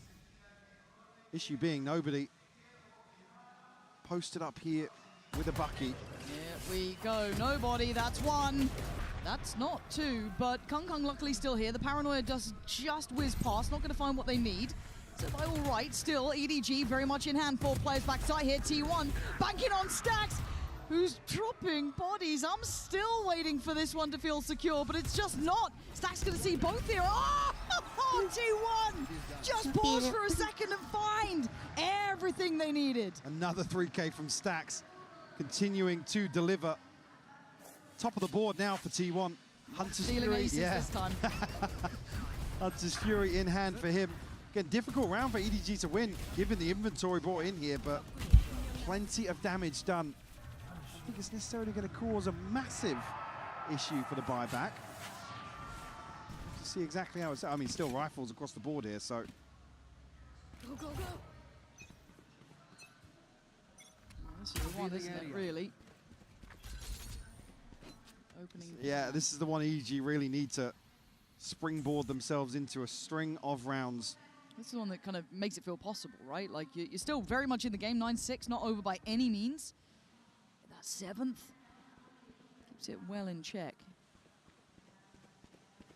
And Smoggy's been left alone for a little while. Nobody has made it over towards the A site. C-Long being checked. I like this. Okay, our drone towards Long. Going to spot out at least one. In the meantime, they can post up CB down on C-Long. Free up Kung for potential rotations. I like this. Pull them back in. It looks as if T1, that could be a big bait, actually. The recall here. Oh, dear, Kung. So I think they've noted the trap. Seems a little unsure of where he wanted to be, but he's going to deal the damage back. CB's going ahead, just on the owl drone. That's lovely. Munchkin not wanting to trade, apparently. CB going to be on for another. He's not denied. T1 still trading in effectively somehow. Chichu going to be denied, trying to drop down towards Garage, so the plant's going to be in here for T1. EDG still a little behind the curve here. Still 3 alive. Do have a paranoia, got some good Uto on Nobody as well. Certainly a chance to make something happen here, especially with Buzz tagged down to 20 HP. Yeah, but look at Buzz getting pretty active in this. Ah, that's kind of wild, catching the timing on the paranoia. My God. Oh, it's punishment. Nobody, you got no options. Don't back away. This outcome is rough, Mike. That's double digits for T1. And this was the round that could have brought EDG right back. This is the one that they ultimately want to stabilize off of in terms of the finances, in terms of just about getting to this first ult cycle. Chichu's still less than halfway to the pit. A huge tool on the defense. T1 looking to stretch their legs now in touching distance of closing this series. Again, CB with a chance to really run away with this round. Yeah. I thought he was going to double down on that. Yeah, I mean, the stun almost catching. Here, just a little hesitation from Smoggy. He's looking to set up smokes, and Buzz with 20 HP going aggressive. You can tell when the confidence is there, can't you? You can really see it. Again, the problem is the buy, right? We've alluded to it, and the importance of this round. I think T1 reading that early utility quite nicely. CB will at least get to claim A-Long as a start, and they've left Kung on the other side of the map. They've left him with a lot to handle if they do decide to pivot this way, but the B site is looking like the end destination for T1.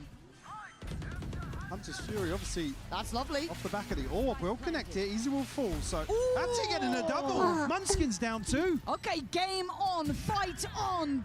Buzz still standing on the site here. Where's the fight back? There it is, in the form of Kung. Tour de force tears him apart as Meteor put to work. Trying to stall out on this spike. Stacks has still got Hunter's Fury though, so they can buy a lot of time here. But oh my God. Meteor has to get a kill. He does, he's trying, he's not got it though. And I think Stacks knows there's issues. The shock dart not enough. He sent another one, but nobody's sitting on this. And here it comes. He tries to back away in time, so half is achieved. Stacks, this would be legendary. Not gonna happen. They made sure it didn't. There's the grit from EDG we were waiting for. A thrifty to get them back into this. Ken, a chance to really run down the clock here, but it's forced standing from EDG. The Hunter's Fury just not going to do enough in this situation. Great response here, and this is on the back of proactivity towards A to get this orb, give them an opportunity to contest this B site hit. Kung delivering with the tour de force as well, as we've come to expect. Operator back in hand for him. And now another chance for EDG. Got there to fight for this one. Yeah, dig their heels in now. Munchkin looking to cause issues once more with this A-long lurk. CB's kind of trading off behind him. Say bye. Bye-bye. Bye-bye. I'm not sure if it's going to catch Munchkin. I think it might. No. Ooh, it didn't. Nope. They're here pretty quick on this, so CB has to be pretty rock solid. I think they feel it, though. You can see that lean of rotation. No contact elsewhere. Starts to feel a bit obvious. There's the check. There's the body. Stun to follow. Nobody does well. Takes away Munchkin. Can't get the follow-up. Okay, floodgates now open. And T1 flood the site. There's the Hunter's Fury, but Stax not finding the same success as Smoggy. Gonna control the site itself, leaving Meteor and Stax. Very limited amounts to play with here, and EDG having the numbers and having what could be a key round. Stax can't do it, EDG. Very nice. That is a big, big round to win. No solid info here for Stax to follow up with the Hunter's Fury. A chance to really punish that position towards Graffiti, but the pressure here from CB, just enough to keep their head above water. Yeah, you got to credit EDG's read on the map. As you said, no contact elsewhere. A wild commitment to the spray from Buzz. Unfortunately, he can't find the second. It's Chichu to seal the deal. We'll see a T1 timeout here. And the money not going to be there to support a purchase, but a couple of ultimates. Lockdown in hand for Meteor, got a TP for Izu. Bucky in hand, but Buzz does have his ultimate, so coin-based win condition coming out of this.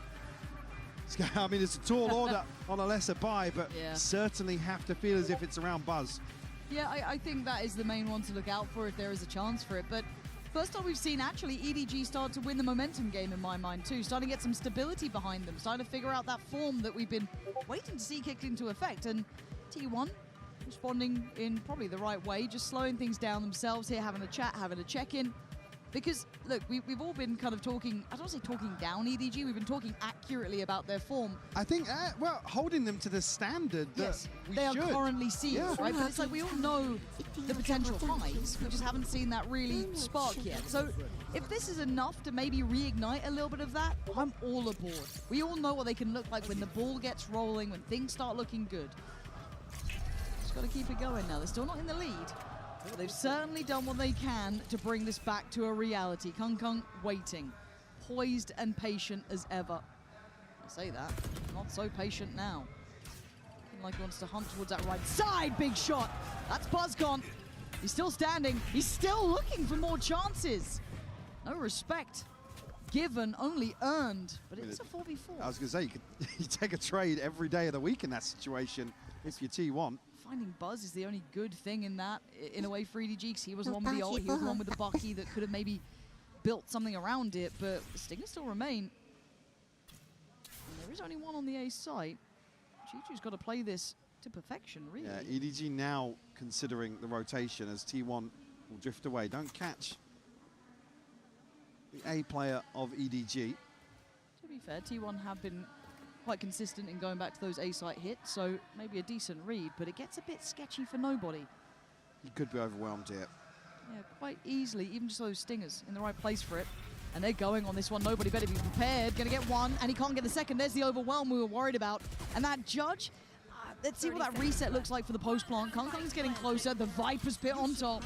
Well, lockdown as well. Bloody hell, they want this one done. They didn't like it. They don't like that EDG were getting back in the game. As Meteor goes walking, finds a completely asleep on the wheel, Chichu. And EDG, did you forget who you're facing for a second? Again, just leaving. Initially, this is leaving Chichu solo on A, and then they leave another player solo on B here to hold down an anti-eco in a committed position. This is a one and done with the way T1 are playing. It's never a solo endeavor in these sorts of rounds. EDG asleep at the wheel here. That's a fumble in my eyes, because this was, again, a great timeout, good timing, but still, you can't be slipping at this point. T1 now with a chance to push up to 12. EDG back with a good buy, though. They do have the operator with Kung. They do have the ult with CB and a judge. They've got what they need. They have the tools ready. Stack's going to figure out what's going on here.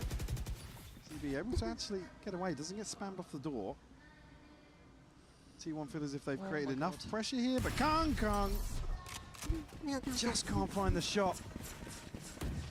That could be the green light. Oh, they're trying to go, aren't they? Here comes the TP as well. He is going to be surrounded if he wants to try and stand his ground and take the fight here. The heat-seeking missile has been removed. Izu going to eliminate that. Allowed for the plant here. Actually denied by the shock darts. Second one missing. Yeah, Stacks given this now. That's time on T1's side.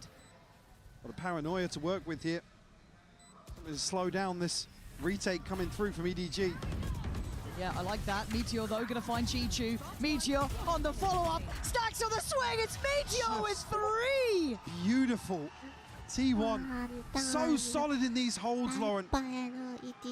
Unfortunately, EDG, again, it's another round where somebody just has to go absolutely insane to turn the tides. Flip the odds in their favor. The adjustment from Kung ever so slightly off. Catches Buzz here, but Izu just sticks the TP in help. Nasty. And again, Kung here, he's in a spot where it's, I have to commit one way or the other, right? I don't blame him for going down swinging. I don't really blame him. This is an operator, right? If he gives up the site without finding a kill, it's not necessarily a playback input. Hold that thought. It's aggression from the word go. Izu instantaneous in finding CB. And even with that pit towards long, the map feels a little vulnerable here. They are trying to batten down the hatches, but T1 are playing a good game. Nobody wants info. And Kung wants a kill. He's going to get it, Ain. Oh, he stuck around for the second as well, committing to the spray. This is desperate, and it's dangerous. And Smoggy gets the backpedal. Izu slowed down. It's a 3v3. Chi-Chu, brilliant. There, removing the threat on the A side of the map. And Smoggy unwilling to relent in this position. He wants Izu dead. He's got him. Buries him. There's Buzz on 20. This would be something to remember. Yeah. 17 to 15, though. He's not having a bad game. But the map feels small. Has he got the timing on Smoggy? I don't think so. No, I think Smoggy should be able to slip away here. They are reading the situation really well. Going to force Buzz to make moves, explore the map, and force the plant out here. Chi-Chu picking up the slack in mid as well. Discipline. That's all this is discipline. This is a slam dunk round. Oh, he did spot him. He's seen one. 10 seconds. Big 3K from Smoggy here. And a quieter performance for sure. Will give EDG something to cling on to. 3 rounds separating these teams here on Haven. Yeah, fair play to Chi-Chu on the other side as well. The pit towards long and still getting proactive.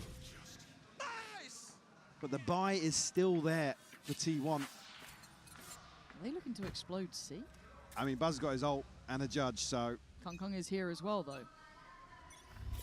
It's not a light side of the map. Kung needs to be ready. He's had moments in this position, but Buzz is on the way. They don't know about Smoggy, and Kung's the one destroying them currently. Izu takes towards backside, but by now there's barely any of them alive. Kung's reposition is nasty too. Vision limited, but they're already trying to get out of there, and Izu's got nothing to do about this round. Munchkin left adrift. Hit a brick wall on the C site hit in the form of Kung. Smoggy just cooking in that snake bite, but the TP just draws the eyes of T1 elsewhere. Munchkin now put in a similar, well, much healthier, but there's a full 1v4.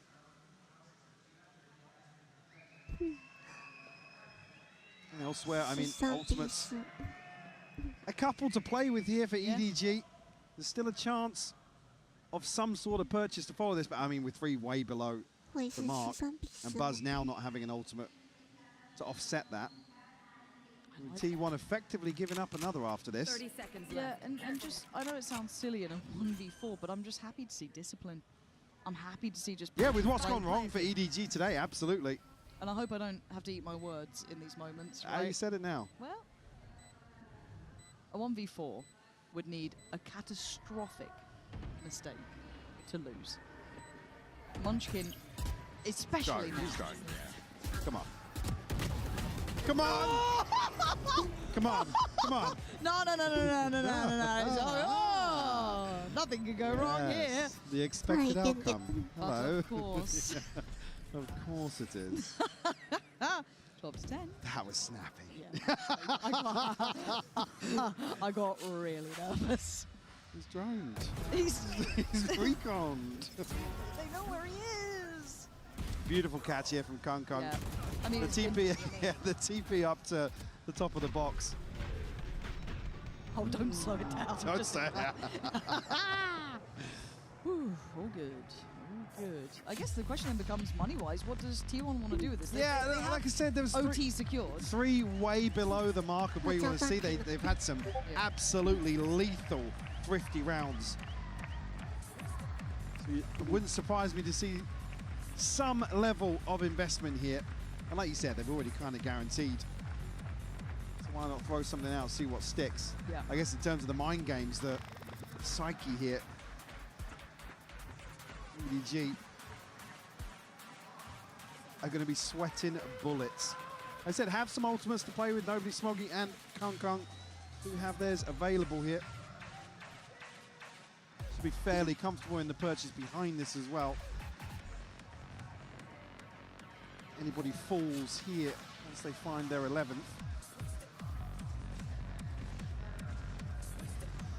Actually, yeah, packs a punch. T1 still want to probably make a go at things here.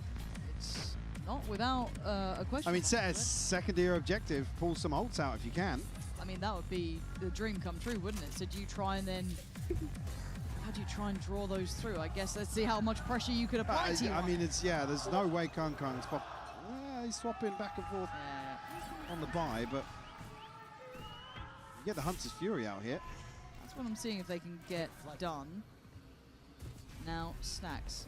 Let's check here. Yeah, can at least look left side. That's 3 players drawn towards the B side. Maybe how they wanted to imply they want to draw out the Hunter's Fury is just pressuring B so they can get a cheeky plant. Not going to happen. Being very careful on the way out, taking the long road here. We've had a player pushed up and holding the C long walk down quite some time here. And then almost a similar scene on the other side, right? CB down on A long. So almost a mirror how this goes. Buzz being very loud about it, but Munchkin tried to start working. Didn't work out. CB? How did CB die there? And Smoggy might get caught. Oh my god, no. This is not how this happens. Thank God for Kung, but he takes a lot for it, and nobody's dead. It's still exchanged. They've got an upgrade for Stacks. Yeah, they got 2 rifles and a judge now. This was never meant to be the threat. It was, can you get a win con? Buzz will post up towards the bottom of ramp here. T1 going to freeze behind this. EDG are in the right place. They have the bodies here. 30 seconds Kung's low, that's fine. That's not the end of the world. The others are here. Still got a paranoia, though, to play with. Buzz is in. Buzz has found a victim! No, T1! Can Kung save the day again? He would need an ace to keep them alive in the tournament right here, right now. And they are watching. They are waiting. The issue with being an icon is they know what you're gonna do. 13 to 10. EDG bowing out as T1 right their wrongs. 进入明天的另外一场比赛。 Insane performance from Kung here, but it's just not enough to deliver a lifeline, take us to a 3rd. T1, fantastic from them today. Again, Stacks certainly the highlight previously here, but Buzz, Munchkin, I mean, everybody stepping up for T1 today. All had their moment in the light. Unfortunately, as you said, EDG just falling short here. That's going to sting for EDG. These guys are competitors, right? That's not how you want it to happen, but on the other side, on the flip side, for T1, it's a breath of fresh air. A chance to get away from under the heel, a chance to show what you can do. To turn the odds in your favor. maybe a chance to go on a run. It's a long road still. I mean, that Bayern performance is a statement to be made here of the form that T1 are bringing here in Santiago. Again, just to say it once more, Buzz playing a cut above. Coming into this series, really for me, Meteor, the person I was looking to really step up a little bit, show us what we know historically he's capable of, but for me, Buzz, man, it's just looking in tournament-winning form. Yeah, he is absolutely on form. I think that's a really good way to say it. That form looking like it carried from map 1 to map 2. And again, Izu in unison as well. But yeah, this has been a good display for T1. A couple of worries and woes might be waning slightly now for the T1 fans, but still, EDG, it feels like it's still a lot to be done for this team in the future. Missing some of those key aspects that made them one of the best there is, but for now it's time to look towards the further distance T1 can run. We'll be hearing from them in the Verizon post-match interview.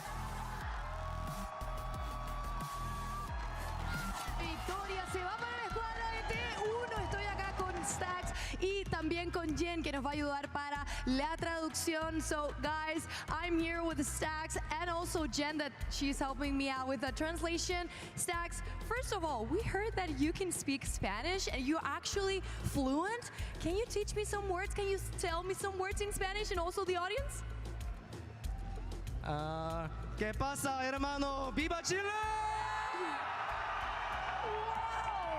That was nice. And now, also I want to talk to you about your performance. We saw your performance in Pacific, but now you're so good. This stage was the stage buff. What was it? 스택스 선수 개인적으로 퍼시픽에서보다 산티아고 와서 훨씬 더 좋은 모습을 보여주는 것 같은데요. 비결이 있을까요? 일단 산티아고 관중분들이 뭔가 저희를 전쟁터에서 응원하는 사람으로 만들어주기 때문에 그래서 더 뭔가 집중하게 되고 더 멋있는 모습 보여줘야겠다고 생각한 것 같습니다. I think it's the Santiago crowd. They are making us feel like we're in a battlefield and they're rooting for us. So they help us focus on the game and they want to make us put on the best performance ever. Definitely. Y bueno, comenta que sí, obviamente son ustedes, gracias a todos ustedes los que están apoyando, hace que esto se sienta como una guerra que simplemente tienen que amasar y que está siendo increíble para ellos. So now for my last question, I also want to talk about that past game against Team Liquid, that last map, and also closing the series was so difficult. What were you guys missing to win this match? 팀 리퀴드전에서는 좀 고전하는 모습을 보여줬습니다. 특히나 뭔가 라운드 하나씩 따내고 경기를 마무리 짓는데 뒷심이 좀 더 필요했던 걸로 보이거든요. 어떤 진단을 내리셨을까요? 일단 뭐 딱히 경기력에서 졌다고 생각은 안 하고요. 그냥 저희의 개인 퍼포먼스적인 것 때문에 졌다고 생각을 해서 근데 오늘 EDG전에서는 저희의 본 모습을 보여준 것 같아서 좋은 것 같습니다. I don't think it was down to the amount of strats or the level of performance from the team. It was more on us making, with our individual performance. So that was what was missing. And I think today against EDG, I think we were able to show our true colors and show the world who we truly are. Definitely. Be careful with T1, ladies and gentlemen. Y bueno, básicamente comenta que no fue por falta de strats el problema de Team Liquid, sino que fue por causa personal, por todo que no podían estar disparando. Finalmente no estaban al 100% personalmente los jugadores, pero ahora pudieron demostrarlo contra EDG, así que cuidado con este T1. That's all I have for the interview. Hamzamida. And now, just wait, because we have this next match coming up. We have XOG and G2. ¡Vamos!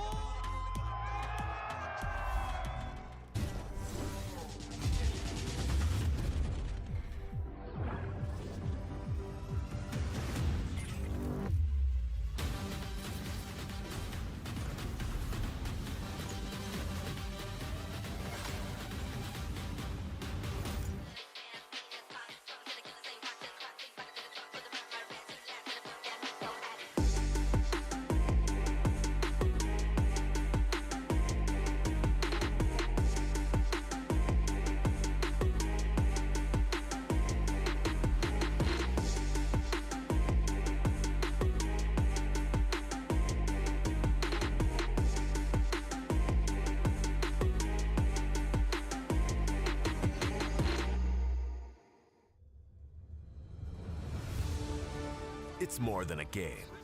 It's a world shaped by you, the fans.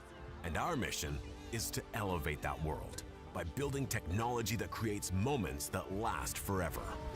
That's why we're joining forces with the Valorant Champions Tour to transform how fans experience live events on the global stage.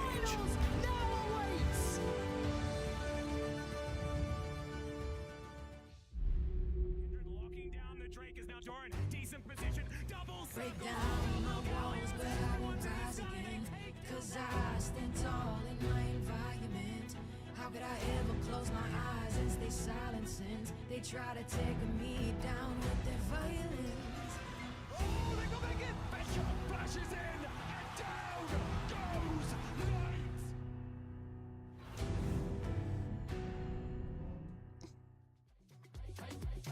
要死！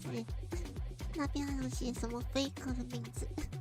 有人说 fake， 他广告也要打到 fake 那边去，太夸张了吧，这种。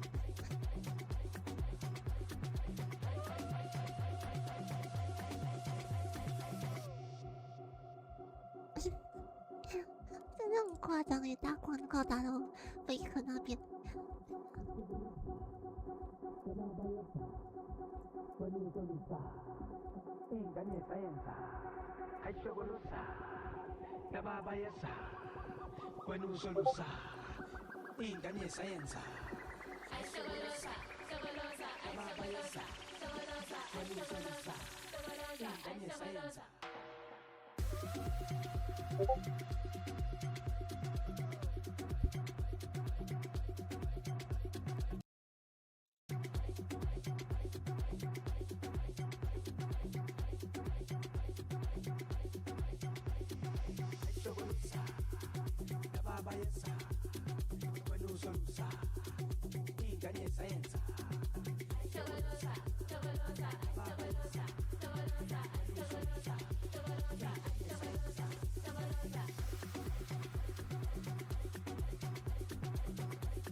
好，我们再去拿东西吃。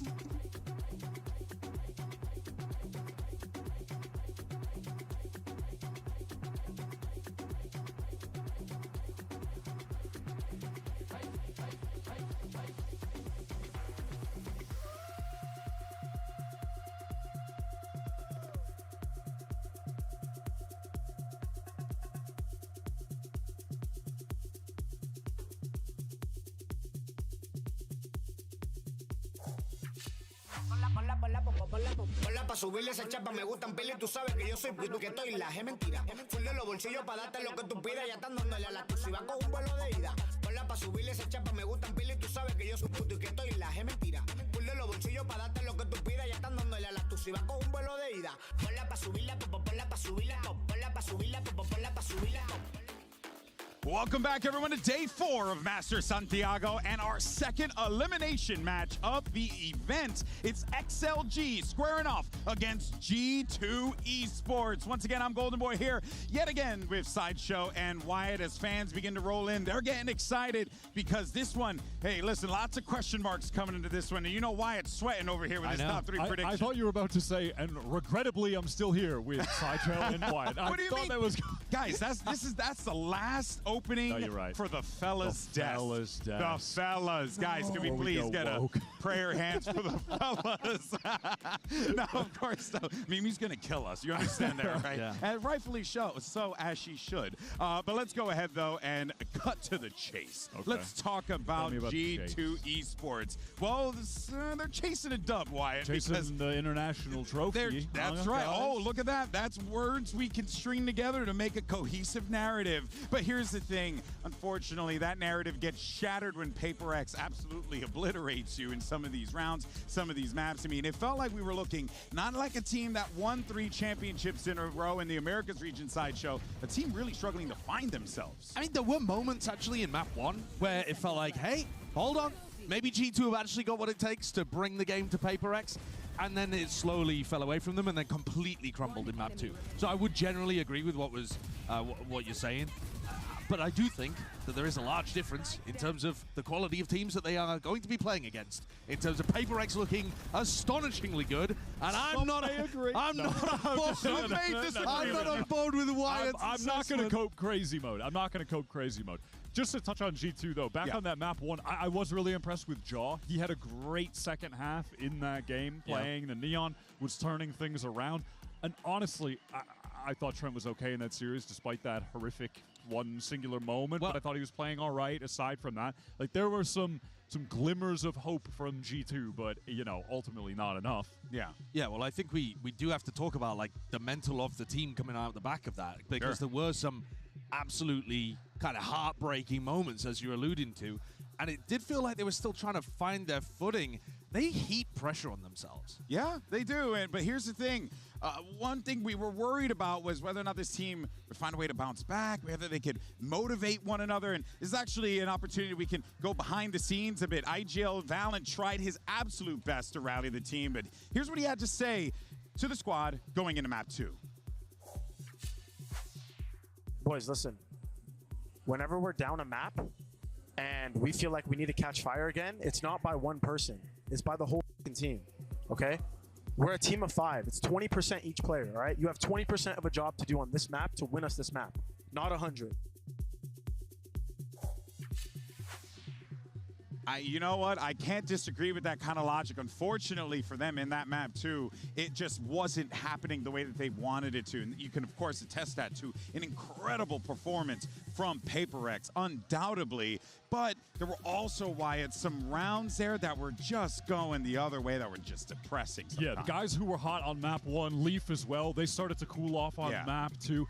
And I felt like you could just see in real time things crumbling. Players, I think, showing more negative emotion than they typically would.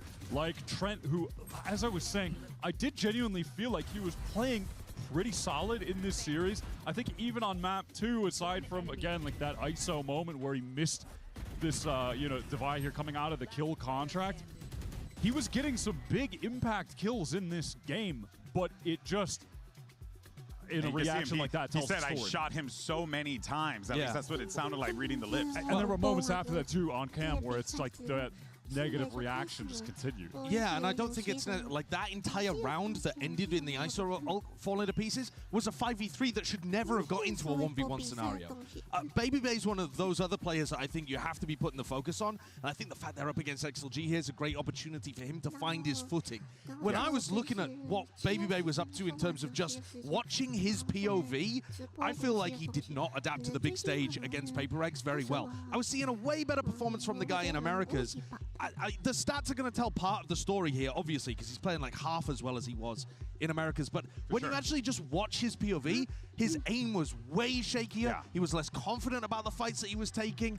And I think this game has to be where he gets back onto solid ground. In terms of what he brings to the team as well with the vibes, I mean, he's trying to be positive right now. He's literally doing it now. I mean, he's trying to get the ball rolling early, which I think is a good idea. Let's be real.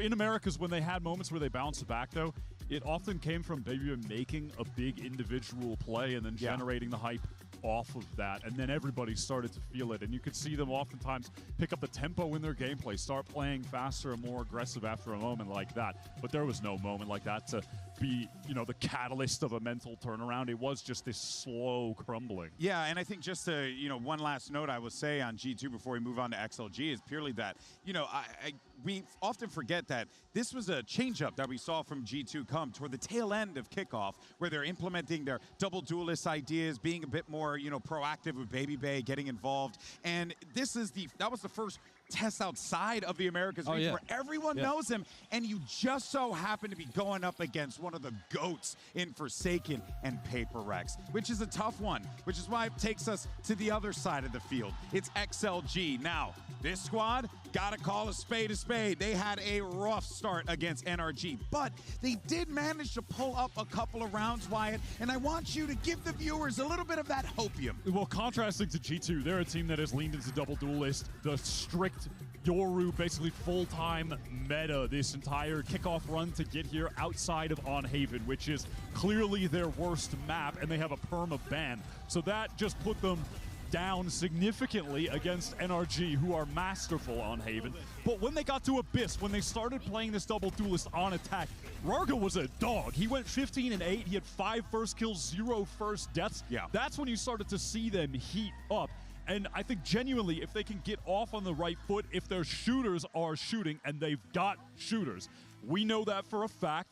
I think that's where things could get dangerous for G2 if they haven't completely rallied back from what happened against PRX. I think part of the problem, though, is that those strengths were only really showcased on one half of one map.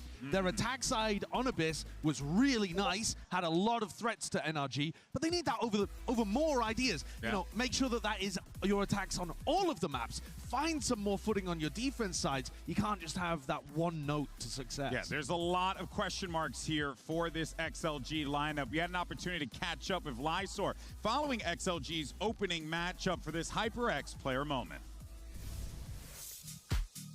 这场打 NRG 虽然输了，但是怎么说？我觉得从中学到很多东西吧。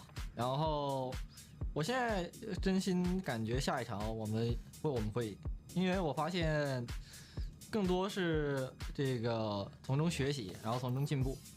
然后其实就算这场输了，我也没觉得就是我们就失败了，因为我觉得我们还有下一场可以打，我们可以从这场经验中跳出来，然后学习，然后把所有的精力和能力全都用来把下一场打下。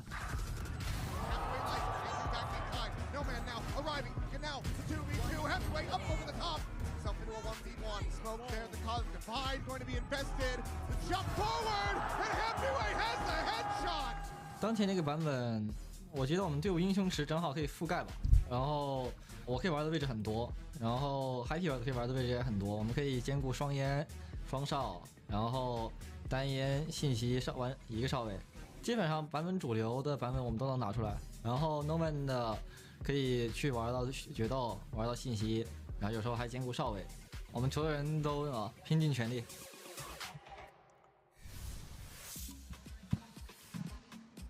All right, well, let's jump into the skirmish here. One thing I do want to say from that HyperX player moment that I thought was quite interesting was him saying, like, hey, you know what, Lysor saying we lost, you know, but it is what it is, right? Kind of trying to brush it off. And I kind of have to expect that because you went up against the world champions, you know? That was a tough matchup for sure, and you showed that you can contend. But this is going to be a little bit of a different situation because those people who managed to get the better of you in your first matchup, G2 have gotten the better of domestically time and time again.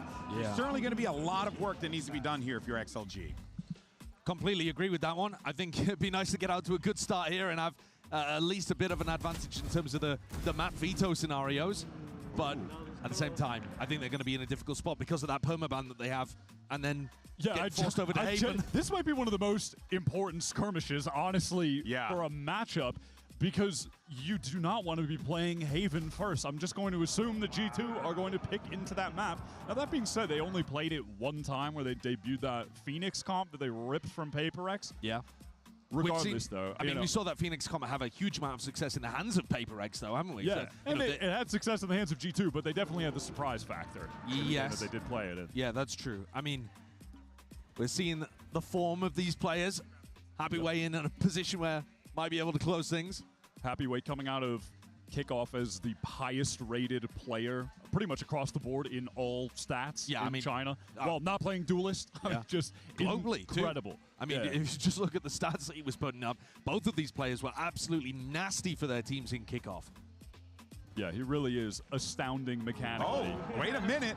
Wait a minute. In that moment. Oh, wait a minute. Wait. He had I'm telling you, this is a big skirmish. Oh, snap. Wait a minute. Oh, he dinked, bro. Okay, Valen. Oh, what are you doing, bro? Oh, dude, that is a filthy shot to end it. Bro, that actually might hurt a little bit in this one. Oh, boy. All right. So I do believe we might have the map veto flying up here in a second so we can show what that.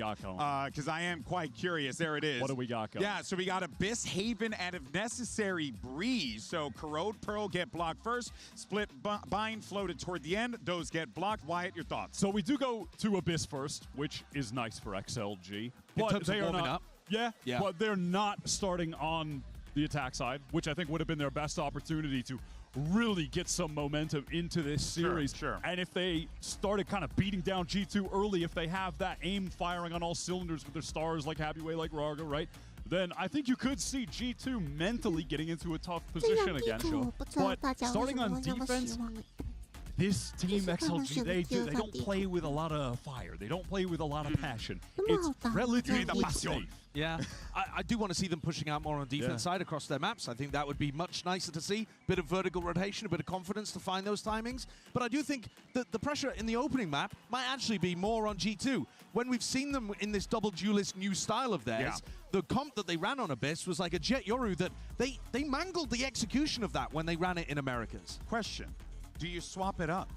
If you're G2? Do you go back to what brought you to the dance initially, because maybe the double duelist ain't quite hitting here in Chile? No. I don't think they swap it up and go back to like double initiator slow comps. Okay. But I could still see them swapping the duelists around, having like Baby pull out the Waylay and you put Jorg on the Yoru instead. Just a bit more comfort, a bit more standard rather than running a Jet Yoru. I think they lean heavy to learn better there. Yeah, and they had the breach on the map as well, which was...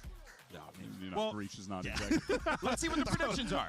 How's everyone feeling coming into this game? Wyatt, I'm telling you right now, if I don't see XLG, you're done. Wyatt! No! Wyatt! I went with... Wyatt, come on, Papa! I went with G2 in this game because I thought everybody would pick G2. I wanted to curse them by getting the G2 picks across the board. And Jen's done. But Jen has Jen did you dirty dog. Us, man. Jen did you dirty dog. Oh, that's... Wyatt, I'm sick. So I want XLG to win. I'm hearing G2 are the favorite, but I wanted to curse them, man. I'm hearing excuses. Bro. No, you do not get to curse G2. Oh, my God. Okay, it doesn't get to happen that way. Oh, man. All right, folks. Well, you hear the crowd. They're ready to go. Edes is hyping them up on the stage. But this matchup is going to be wild. Can G2 find a way to dig deep, get a clean win, or does XLG manage to send an America's champion home? Let's bring out your teams. 确实是啊，G2现在真的很强。 Ruido XLG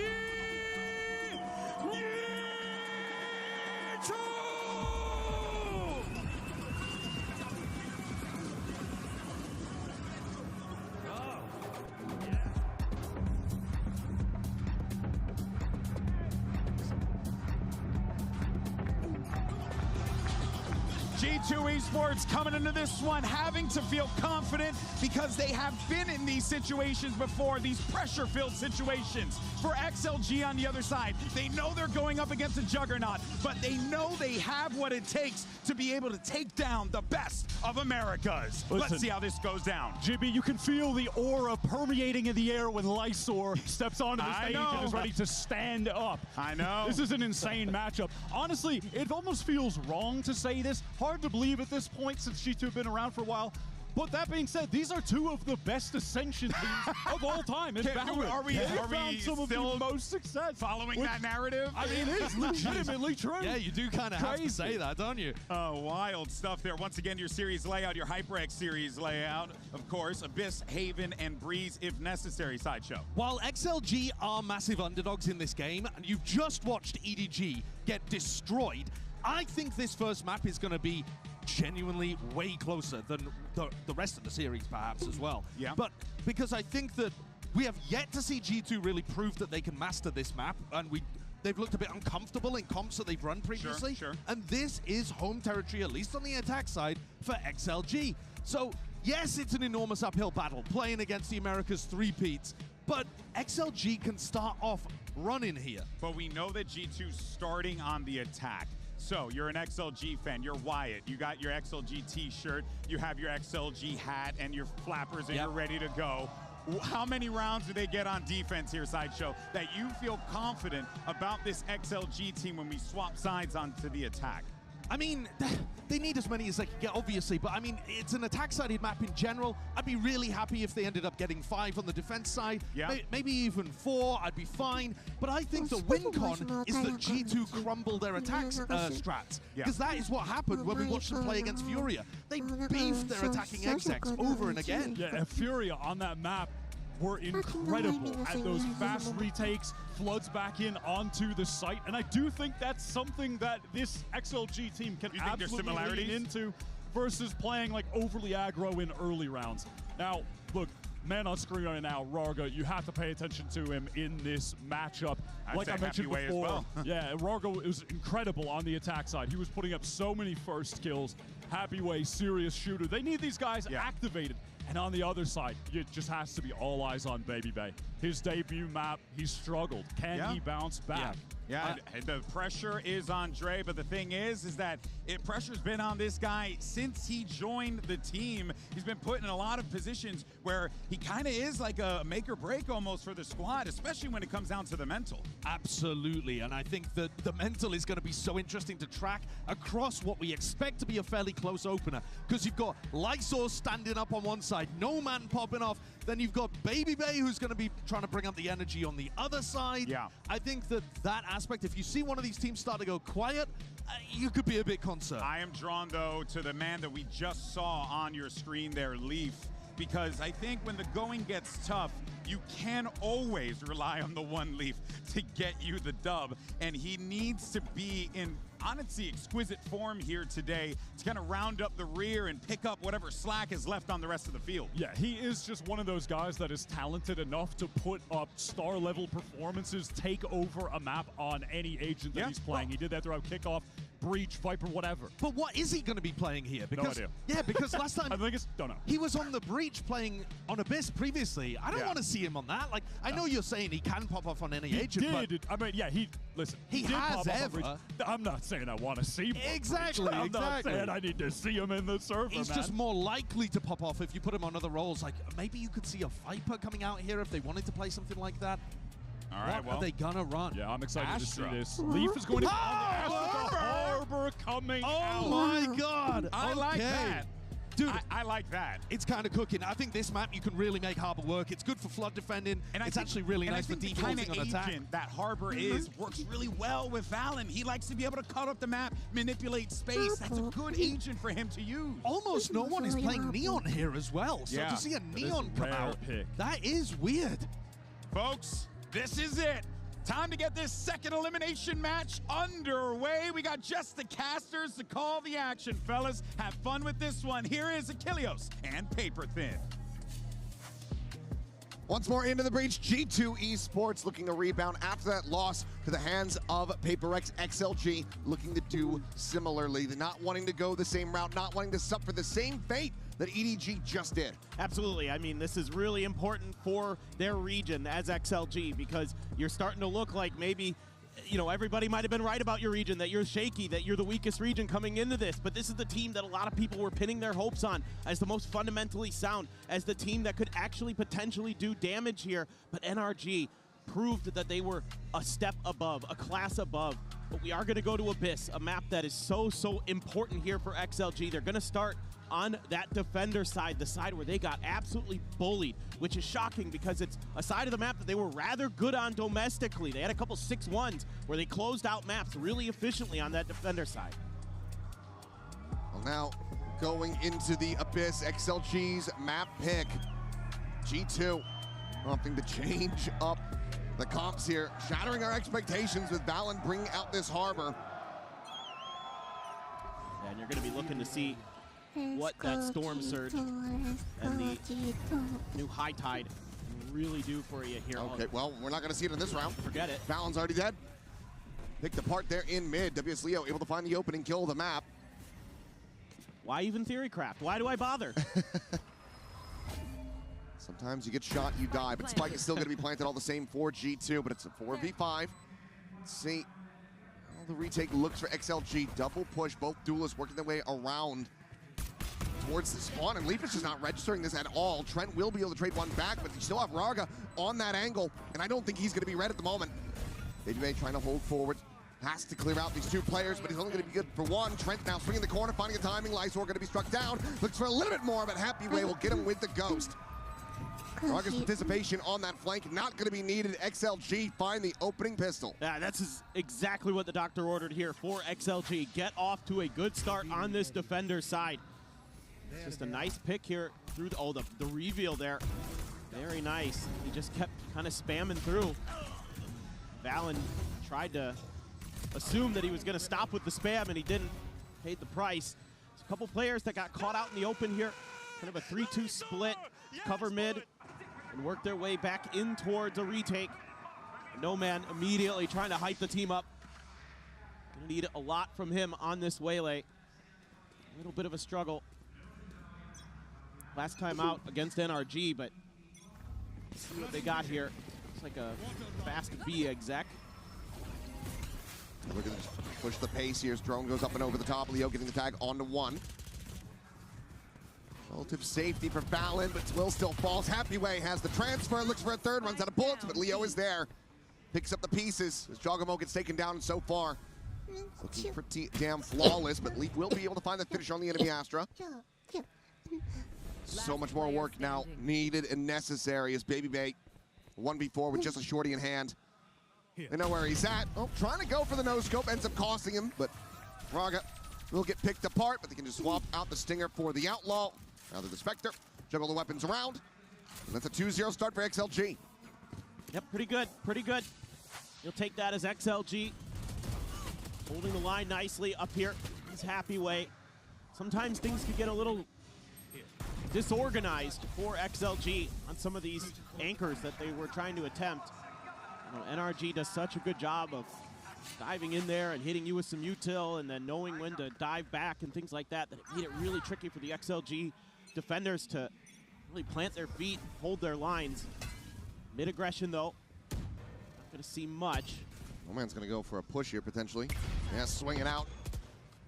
Going right past Valen's shoulder. Quick little refract back to safety. There's Leaf, okay. On the linger here at B window. It's out Happyway.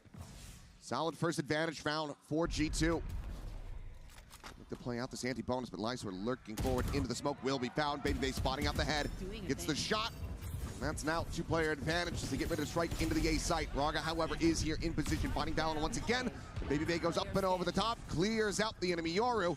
And now it is just Leo to try to see if he can make this a bit more costly, but his position is known.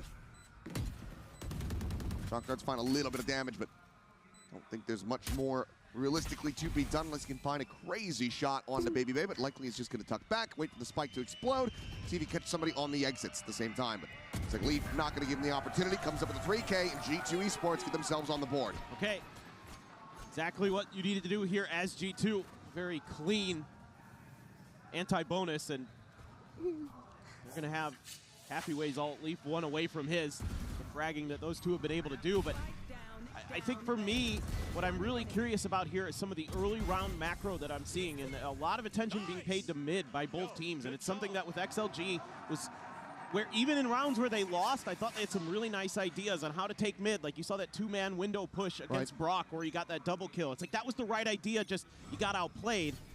And things like that I could see G2 being aware of, using that Neon a little bit to do some scouting. Let's see if Raga can get some value out of this push.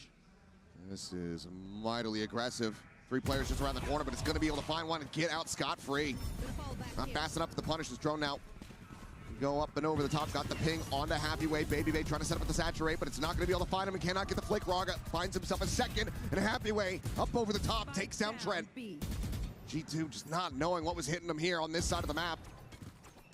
They'll find themselves in a 2v5. Looks like XLG going to be maintaining the lead and stretching it 3-1, barring some incredible clutching at the hands of Valen. It would have to be an ace. Finds the first to get himself on the board, sets up the smoke, but how are you meant to try to tuck away and stay alive with 48 seconds remaining in the round and just 21 health?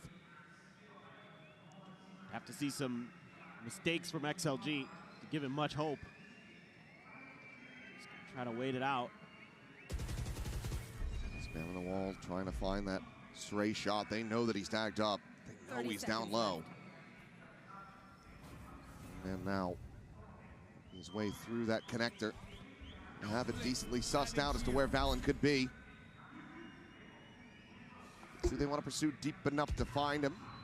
Flush him out and take the weapons away. Seems like they might have thought he slinked his way back over towards the spawn. So 10 seconds left.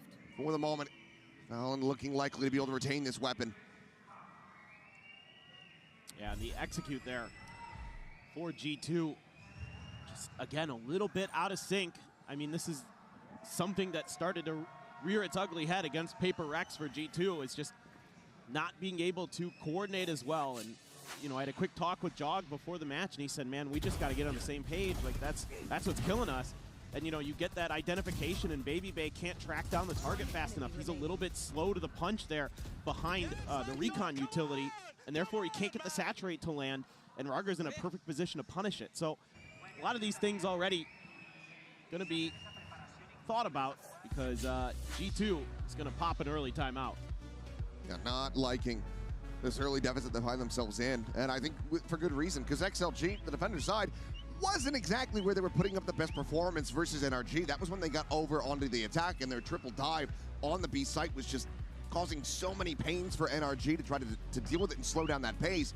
If XLG is able to get a very strong start from this defending half, they're pretty well slated to be able to take this map. Yeah, absolutely. And to add insult to injury for what was going wrong for XLG, because what you're saying is 100% correct. On the rounds where NRG started to slow the pace down, where they started to hold some of the mains a little bit deeper, when XLG wanted to get aggressive, they were just dismantling them. I mean, time and time again, you know, it's kind of nice here, I guess, as XLG. You don't have to worry about some of that Tejo utility. That was really giving them grief in terms of getting caught by, like, you know, the drone, and then you can't dash as the waylay, and they get player caught out. Like, some positioning mistakes from XLG. Like, that was one of the big things I noticed on this defender side, was positioning mistakes. Wide swings where they're out in the open when they don't need to be, trying to take fights where they're not favored because they could have changed their angle a little bit, maybe had a better opportunity against the NRG players.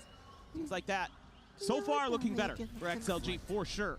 Let's see what G2 has dialed up. Stinger for Leaf. Everybody else rifles. Oh, late TP here from Lysor, trying to go for a trap play, but does have to back away. G2 starting to suss that one out. Trent does eat a good amount of damage, so down to 43. Can always swap the weapon over, but we want it into the hands of Leaf, who's able to find a headshot, but cannot confirm the kill on the No Man, so he just dashes out to safety, utilizing this Cosmic Divide. And it was so early, and because you've got 3 players at the front of A main there, you think they're going to make some pretty fast rotations here over towards B, but they're just clearing that space now. Be a little bit late. Let's see if Happy Way want to get involved. The recon dart thwarting him initially. They're looking for flanks. Rarga again, sprinting around that flank, working his way across the attacker spawn now. Valen, most disconnected of the G2 players. To try to intercept this Yoro. Seems like now starting to get the read to try to go for the check. Swings out and will be able to win the fight. A critical headshot to be found, but Juggernaut's still going to be taken out by Baby Bay. 2 massive kills for him, found over at the connector. Does get traded out, but now a 2v2 is Trent trying to utilize it. Hunter's Fury, but doesn't get a shot. Happyway's just sticking this. They need to interrupt it. As the transfer will drag him off. Happyway looking for the turn, and it's going to be Trent narrowly coming out on top. That was almost catastrophic, but G2 will be able to find the round win. That is on an absolute knife's edge. Trent there, hopefully that's a confidence booster for him, that he's able to get that clutch. My goodness, Valen a big, big win. Baby Bay hitting some good shots. Just want to throw it out there. Excited to be able to cast him. Good friend.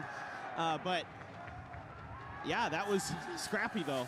I mean, I think that really could have gone XLG's way. If Baby Bay doesn't hit those 2 shots, if Valen doesn't win, there's so many little things that could have gone wrong for G2. Again, liking the macro from XLG. Get some sharp shooting from Rarga and Happyway and company. He's going to send out the ult there. It's a quick exit, but now you have this later linger from Leaf. Look at him, still positioned in the attacker spawn. Knows that XLG have been going on these flanks. Wants to try to intercept rather than be the one that got punished. They're suspicious of it. You have some weaker weaponry, but now Trent taking that point. He has to swing in from behind, finds the first. No man, Leo, they could just push forward and try to just dismantle the players that are there on the site. Up the pace, and it seems like that's exactly what they're going to try to do. Is Valen spraying and praying, but eating a bit of damage in return. Tries to slow down to the approach, but at the same time, Happyway's able to find Baby Bay. Valen's tagged down the 2, still finding that elimination. It's all down to Jogamo and Leaf. Here's the rotation into the site. The time starting to get away from them. Has to go for the full stick, but Jogamo will strike in off the flank, finds that kill. Leaf wanting blood, will be rewarded with it. Nothing to be retained here on either side. All players dead, but G2 tie it up at 3-3. There's really just good awareness from both sides. I'm quite impressed with what I'm seeing from both teams in terms of how they're thinking about these rounds, how they're thinking about their strategy. Baby Bay there, gonna outduel Rarga, create some space. That's what you're gonna need as G2. And again, XLG has the awareness of that late lurk from Leaf, even though it ends up costing them because he's patient enough to wait until they've fully committed past that angle. Tons of ults here for XLG. This is a very important round for them in terms of the ult economy and their actual gun economy. Goes Baby Bay. Just looking for the dash in again, catches a glimpse of No Man. The frags out, but this is all a bit of a ruse to try to keep some attention tied towards this side of the map. At the same time, Leaf in mid, able to win out the fight versus Leo. Throwing that Soba util not going to be available for the potential retake as Raga's nearly fished out of that tower position. Talking about similarly. Happyway just goes for the spam. Finds the kill. Raga hadn't even gone to the dimensional drift yet. That is just unlucky. At the same time, Baby Bay now going to be taken down. It's a player advantage over to the side of XLG. Looking for the pop flash out. Balin tucking into the corner. Eventually will fall. The push forward through the Cosmic Divide and Leaf narrowly able to win it out versus the Orbit's going to be paranoid up.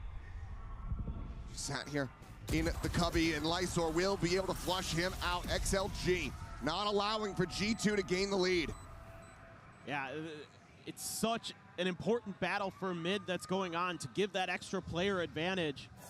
You don't get to see it on screen, but Baby Bay with the follow-up layer after he sold a bit of a fake. And Leaf clears the first, and Baby Bay has to worry about a bunch of different angles, and Lysor comes in pretty late. Gets a big win out there.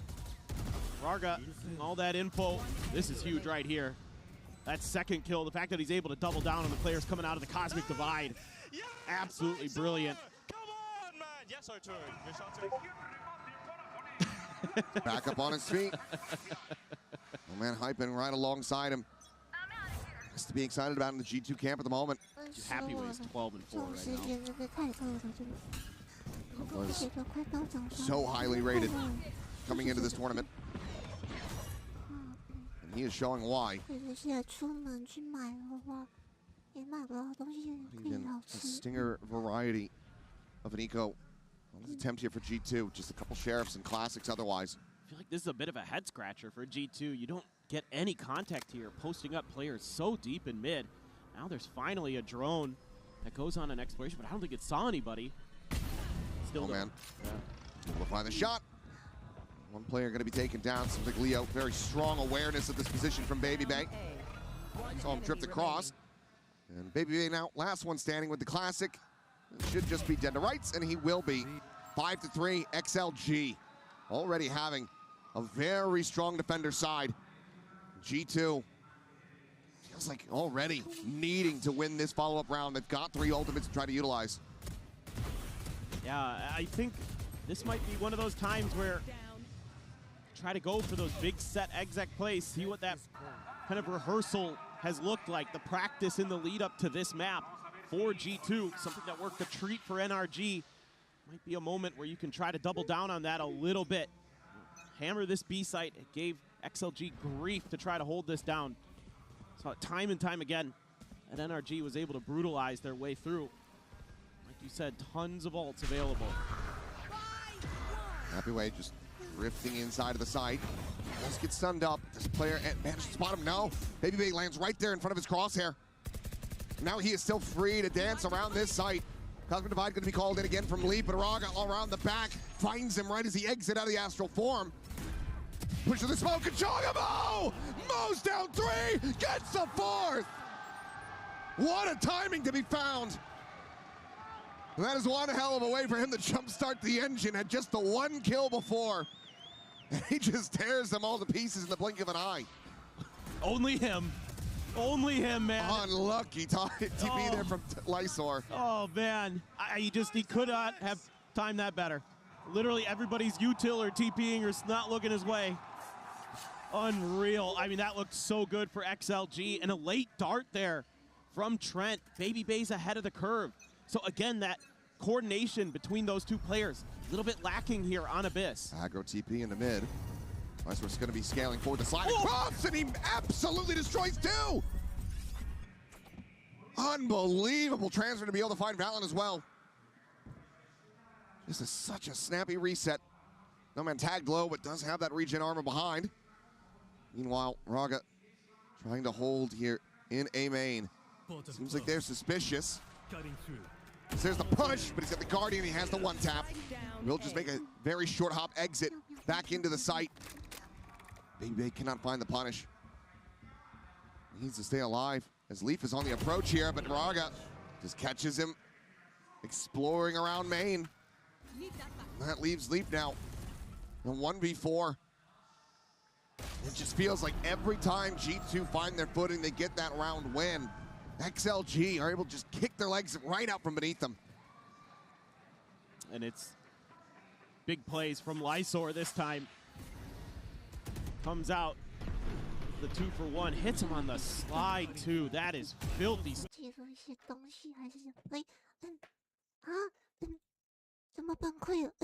Sharp with that Guardian. Yeah. See the frustration. Not wanting to have to use that second timeout in the half. He's just going to be holding that one. Overdrive now available for Jogamo. So decent amount of firepower into this one. Hinder will connect, but there's no real way to chase in and find that punish. Meanwhile, noise made in mid. No man just scales in.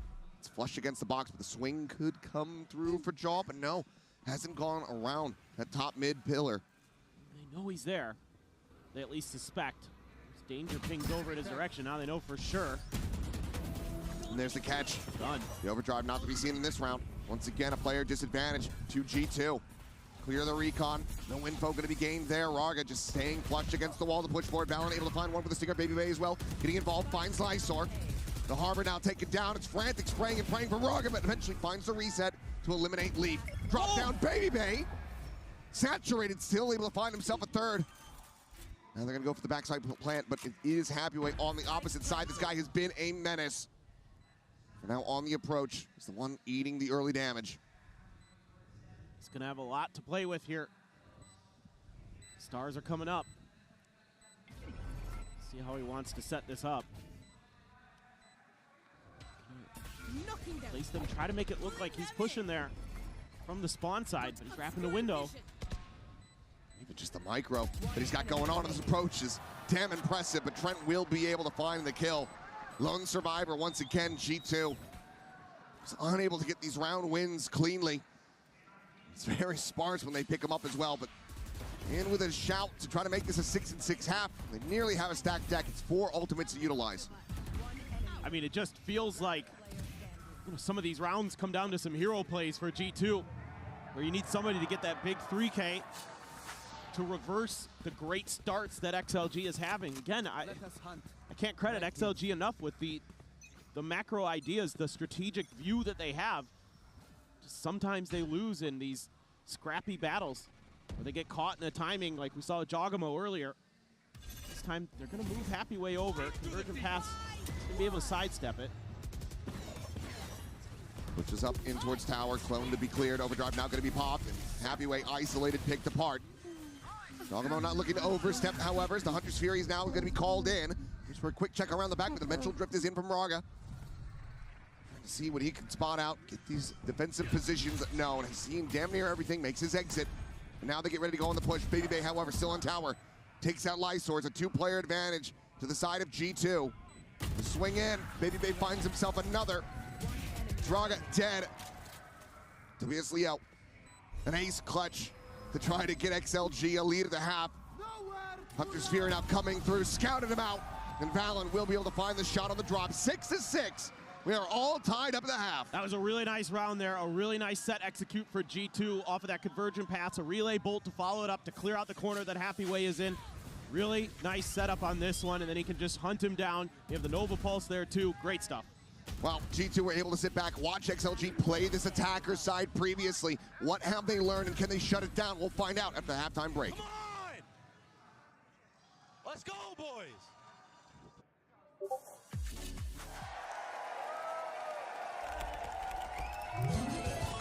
Red Bull gives you wings. 它的画风有点像我们马来西亚那种画风。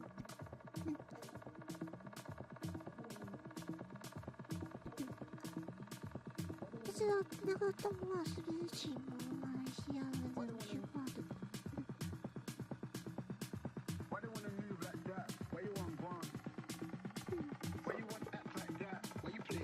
都知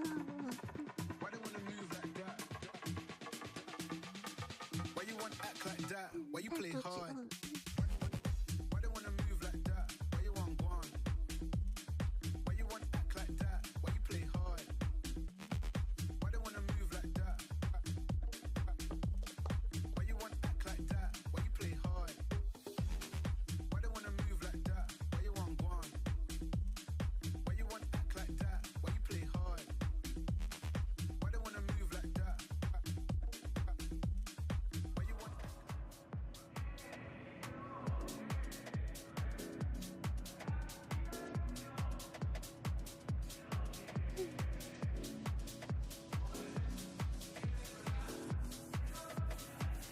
Coaching staff continue to talk with these teams. G2, very difficult scrape by to make it up to 6 here at this half.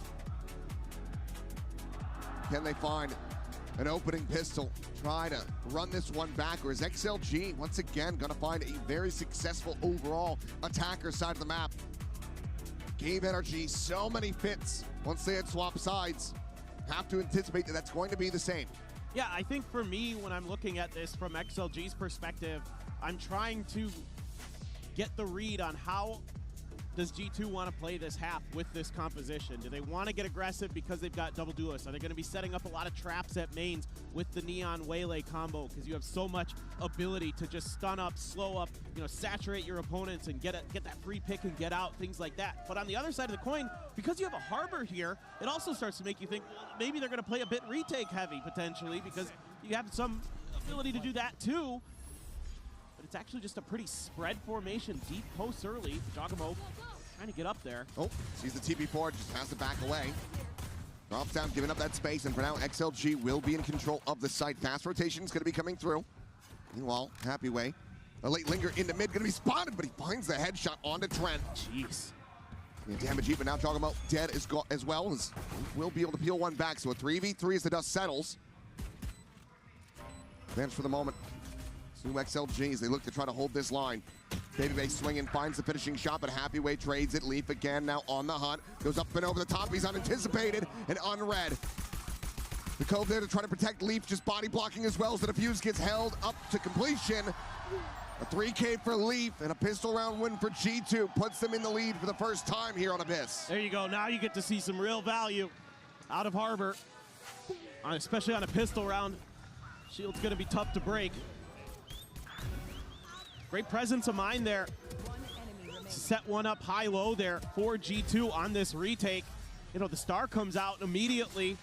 You drop one underneath, set up another one up top, get that high-low, and it's so difficult for XLG to get the read on that. Really nice retake for G2. Looks like it might be another pistol going the way of XLG, but well, hang on. Oh, what a shock dart. That is a massive bit of damage. 3 players tagged up. Happy Way eating the brunt of that. Follow-up, not going to be able to find anything more, but still, G2 very well set up for a clean anti-eco. Draga revealed, taken down. Baby with that outlaw on hand, but able to find Noman as well. So now, Duelist eliminated. That will come in. It's just Lysor, lone player at full HP, has a shorty in hand, playing his backside position, trying to see if anyone falls into his trap. Seems like maybe Jogamo getting a bit of a read of this one. Just sliding forwards, turning around, he's trying to find him. Eventually we'll be able to do so, not before Valen falls, but the cleanup will be swift. 4 players surviving, G2, damn clean.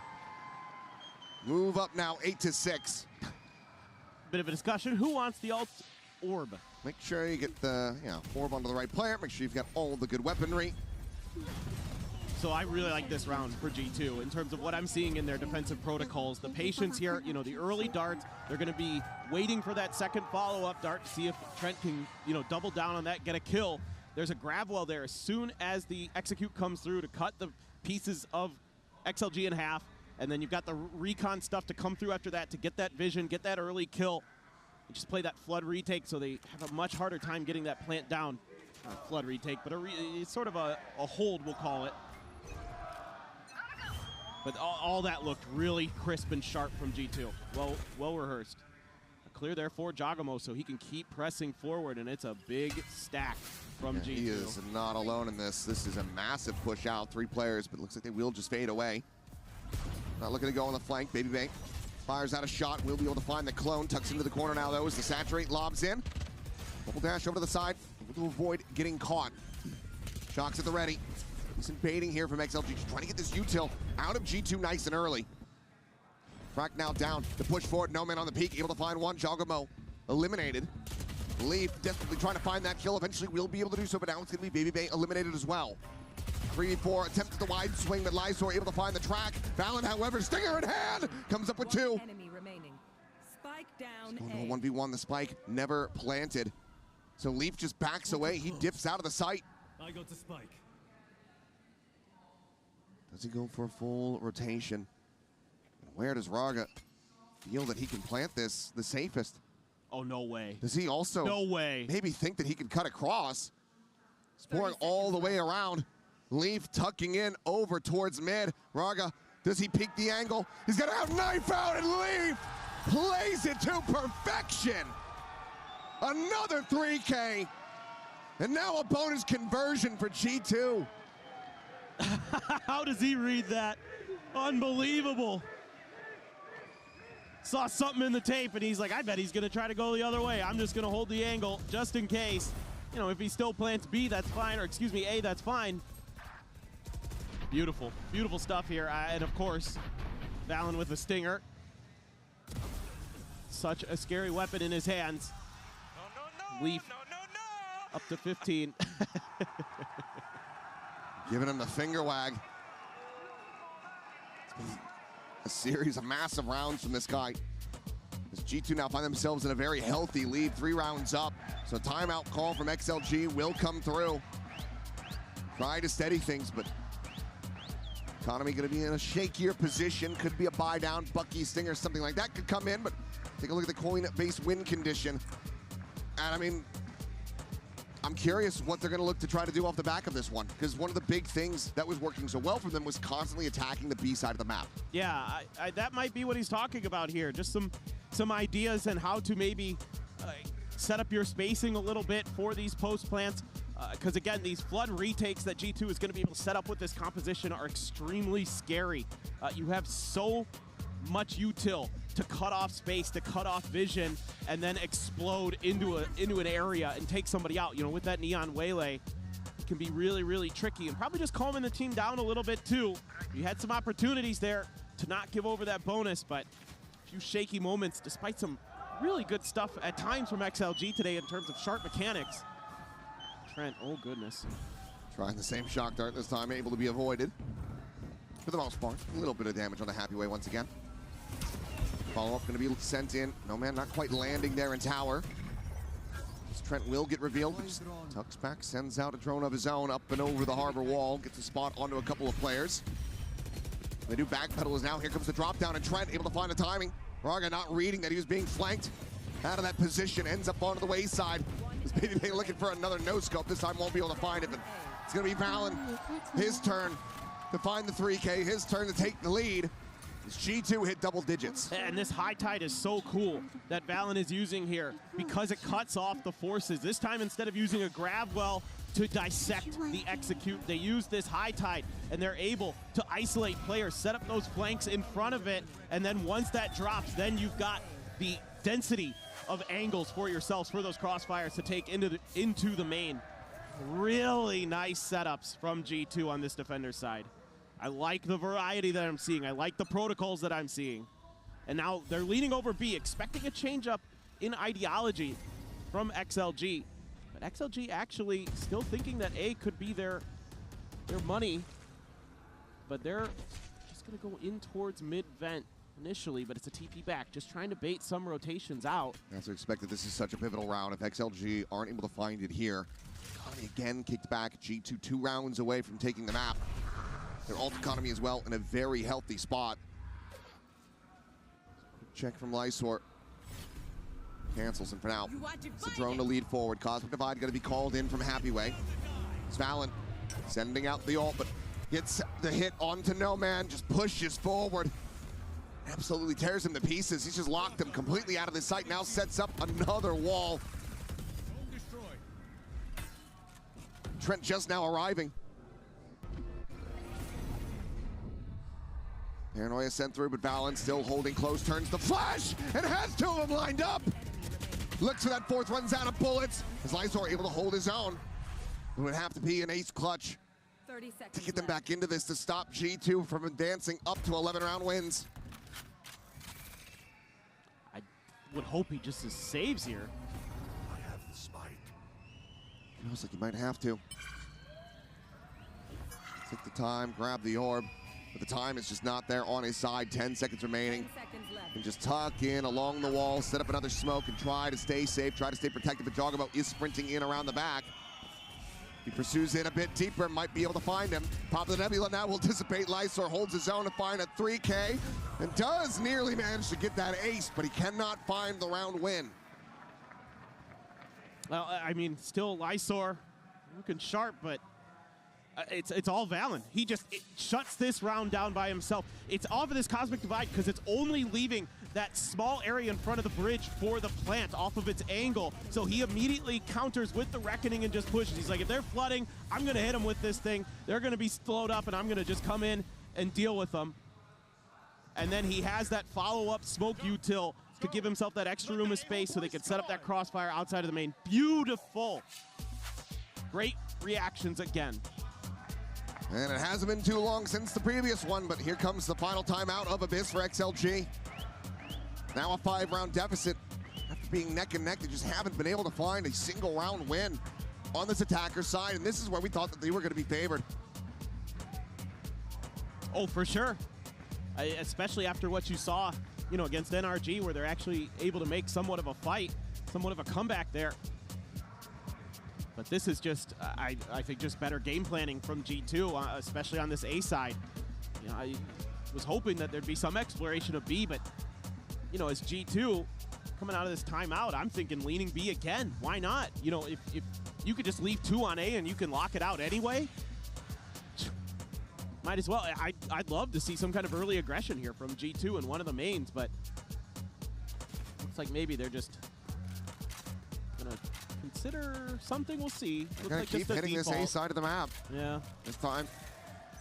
Valen not there, doesn't have the ult online, but you do have Baby Bang with an operator. Wide angle from backside, trying to see if he can sneak a catch on anyone.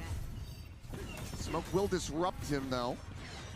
Quickly makes his exit. Meanwhile, man, just breaking the door, cuts across into mid. Look what they're doing. They're completely fanning out away from the A side because they're scared of that util that's been hitting them when they've made those executes.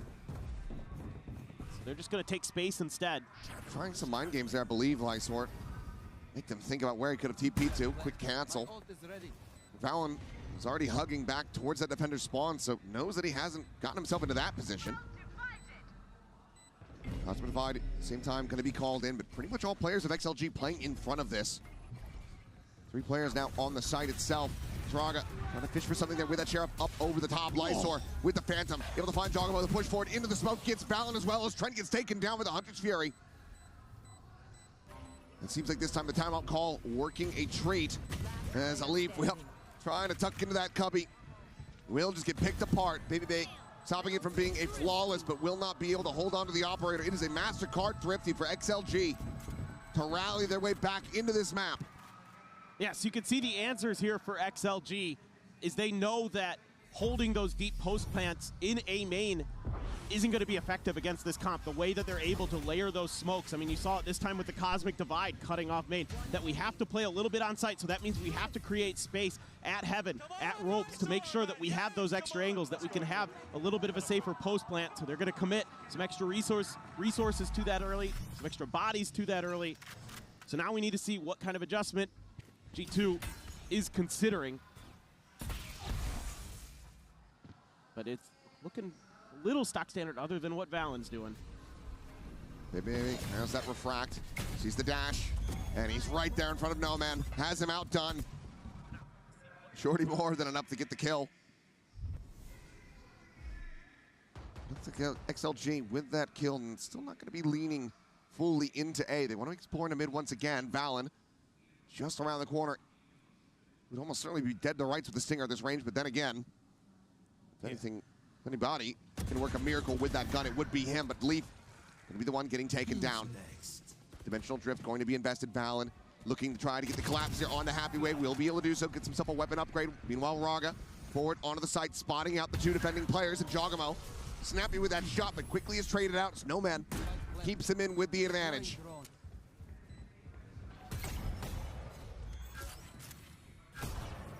Valen actually obtaining the Stinger.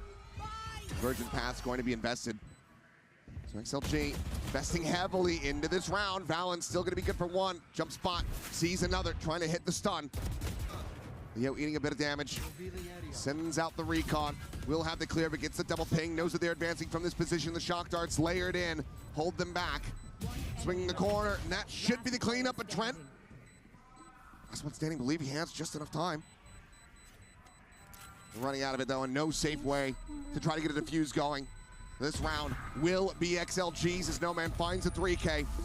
3 more rounds to go, and they'll be tying us up. Yeah, it's looking really nice. This mid pressure that XLG able to create, really disruptive. Yes, a weaker buy for G2 here. That refract position makes it easy for No Man. Nice work by Leo on that backside to really buy some time. Delay with his utility. 3 kills, baby, All right, I want to see more of that then, No Man. Keep it up. 4 ultimates available, though, for G2. Baby bait. Double dashing forward, trying to see if he spots anybody. Happy Way nearby enough, but loses the fight. Slide across, Jogamo plants his feet. Eventually is able to clean up the kill. Meanwhile in mid, Trent takes down Raga, and now the Daze is there, saturated from the ult. Baby Bay able to collect Lysor, that leaves just No Man. This time needs a 4K. Otherwise G2 will be getting themselves up to map point. There's the first, looks for the second, won't be able to have it. Trent will shut him down. G2 1 round away from closing out their opponent's map pick of Abyss. Great adjustment here from G2, starting to push towards those mains. You know, if your opponent is going to commit a lot of bodies towards mid, that's going to open up some space for you to send a little bit of pressure on the extremities, and that is exactly what G2 does. And it's really, really nice there. And you have Jogamo to slide past to set you up with those 2-player situations. Don't give Happy Way any chance to make any hero plays. Here comes a big one. There's a huge setup coming. Slowed up just a bit. They're finally trying to attack into this B site. Hunter's Fury going to be opened up. Elite Valen able to find one apiece. The duelists are gone. There's that entry power. That dive dispatched. Lysor still yet with some fight in him. Does manage to find a kill. Jogamo, a Bucky in hand here around the back, maybe able to find this spike, but it seems like they're wise to this. Staring at this position, but turns away from it, and that's when Jogamo finds a gorgeous timing. Ooh. Another solid shutdown from Lysor. Seems to always have his number. Needs so much more. Refract takes Baby Bay out to safety, saturate close just in case the counter swing is coming through. But Happy Way and Lysor been the top 2 performers for the squad thus far on this map. Have everything to do, and Valen has another timing. And okay, we'll just have a Leaf take him down off screen. 13-8, G2 struggling in that first half, but they look clean from the defense. They take down XLG on XLG's map pick. Yeah, you really have to be impressed with some of the protocols and some of the big ideas that you have, especially with this harbor for G2. And now Haven going to be coming up next. The desk was assured that this was going to be the pick of G2. It is. We'll see if they can close it out or if XLG can fight back and take us to map 3.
He's hunting down that title.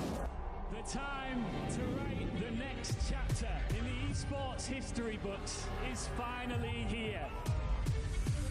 And they fold it in his hands yet again. Steps up to the plate, and he could knock this one out of the park. Now they shall be engraved alongside the greats.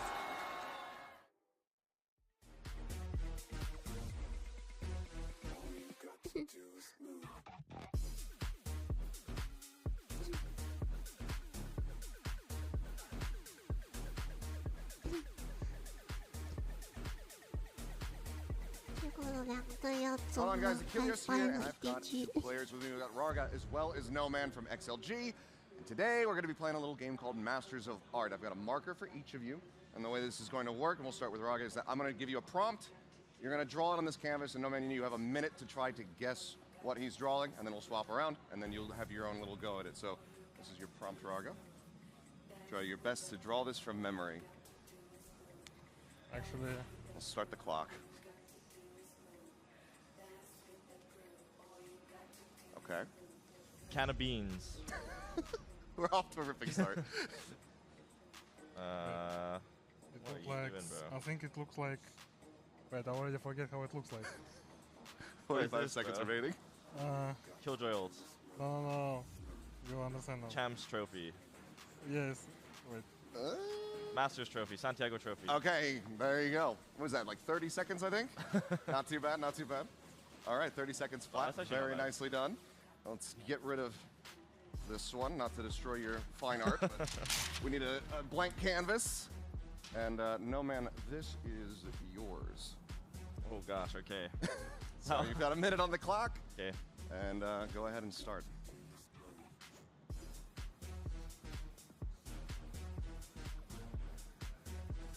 It's Teddy Bear. Wow. Whoa. Off the rip. He just got it straight away. I don't know if that's just, yeah, damn, man's got game knowledge or ears, that's just bro. good drawing either way. He's using that too much in game. Well, it seems like the synergy is going really well for you guys, so best of luck in the tournament. And then Thank you. for us. Easy as that. Ponla pa' subirle esa chapa, me gustan pila y tú sabes que yo soy puto que estoy la es mentira. Full de los bolsillos pa' darte lo que tú pidas, ya están dándole a la tuya. Si vas con un vuelo de ida, ponla pa' subirle esa chapa, me gustan pila y tú sabes que yo soy puto y que estoy la es mentira. Full de los bolsillos pa' darte lo que tú pidas, ya están dándole a la tuya. Si vas con un vuelo de ida, ponla pa' subirla, ponla pa' subirla, ponla pa' subirla, ponla pa' subirla. Jen here with G2's Josh RT now 1. What happened to Baby Bay? Because he's back in form. And 2, why Neon instead of the Yoru? I mean, Andre, Baby Bay assured me that that first match was a one-off. He just had to get it out of his system. Just a lot of throws. It is what it is. But it's a nice game for him to bounce back on. And 2, Neon over Yoru. I mean, I kind of gave Alex his choice of like what duels do you want, because right now it's a duelist meta, and like we just want to have different players and something that's like really hard to like deal with. So he picked Neon? I mean, it's Neon or Yoru, and we thought Neon's not bad. Actually, we got inspiration from another team, and thought like I think it'll work for us. Yeah. Well, thank you so much and good luck. Thank you. All right, well, G2 picks up the win, but I gotta say, that was like the most Baby Bay thing for him to say. I imagine it. No, Josh, bro, no, dude, that was a one-off. It's all good, and next time, I got you. That's literally how it probably happened. But hey, he had him, and it was a great performance from the Waylay for Baby Bay. But really, though, Sideshow, the talk of the town was the Harbor going into the game, and it seems like stats-wise, the Harbor coming out of it was playing quite well. Yeah, I mean, you don't even need the stats. The idea, the theory was all really, really good. It was the best Harbor in terms of the ideas that they had and the way that they were playing it. I love the way that Valen was playing on the defense side as well, which is where we've seen most of the Harbor struggle. Yeah, very well done. The usage of all of the utility pieces was easily the best. The ult value on those repushes back into that A site on defense, he just completely nullified a hit with the Astro Wall, pushes up close, they totally lock out XLG. Yeah, the defensive game plans really were sick. And also, you had individuals that were popping off. That takes us to our HyperX Reflex moment of the day. And this one's got to go go to the dog, Jogamo, because he decides that he wants to go for first, seconds, thirds, and heck, why not? I got some fourths también, and he does so in such quick fashion. Crucial round as well. Dude, Lysor is barely on his screen. It's just like an effect behind the and I love the pushes though. And the theme continues of Jaw just having his best run of games with this team this year, just after going back to the duelists he's more comfortable with that are a little bit more dynamic in some ways. I like the Neon as well because I think they're playing a flood defense and retake style. You don't need the Yoru for the early fighting because they're just going to allow the exec to happen and then either quick retake or flood defend them anyway. The Neon makes perfect sense. And I kind of like this idea of like, what are we going to throw here? Are we going to play a Yoru? Could we play a Neon? It sounds like that's maybe somewhere that they want to go with that, which I think is quite fascinating. Also, too, we were seeing some great plays from Baby Bay as we had talked about. Jen had asked Josh about that. He was reassured, no, guys, I got this covered. And, hey, I'm glad you did, buddy, because look at the stats there. I mean, Wyatt, a huge difference from that first game. Yeah, I'm really not going to give you a deep dive on any particularly crazy aspect of his play, how he's pathing around the map. Bro, you just looked at him on the camera. You watched his POV. His aim was just on point today. Yeah. He's actually just feeling comfortable. The aim is looking good. Yeah, that's really it. Yeah, you were looking at him in the Paperworks game, and it was like, I don't know, he just wasn't in there for some reason. Yeah. But I do agree with what he said to Josh RT. It's probably just a one-off. I don't think he's going to be volatile and go back down to that level of performance. I think this is more what you're expecting. I will say, though, you've already come out of the gate with a bit of a stinker. So at this point now, you have to only just continue to add on from there if you're Baby Bay. So pressure's on, but I think it's safe to say he's the type of player that does thrive. Yeah, I think you said it. This is the perfect game to get the bounce back. It is. Really is. And that is happening. But let's go ahead and shift the conversation over to XLG. What is going on over there? Because coming into this one, why we were like, hey, they just need to get 4 or 5 rounds. They got 6 on the defense. Yeah, they win the pistol. They get several other rounds by actually being proactive, having defense protocols where they're pushing down the extremities on retakes. They actually have players flanking. They're taking so much more map control on defense.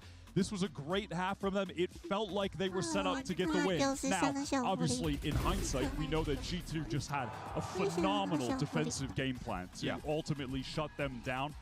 But another hopeful takeaway, if you're trying to extract any cope remnants that are left for XLG, they made some good changes. They made adaptations. They did. Clawing for any cope that's left. He's going to lose his dang mind over here, people. Well, let's see what's going on with the coach of XLG. We had Jen an opportunity to catch up with him ahead of map 2. XLG, please.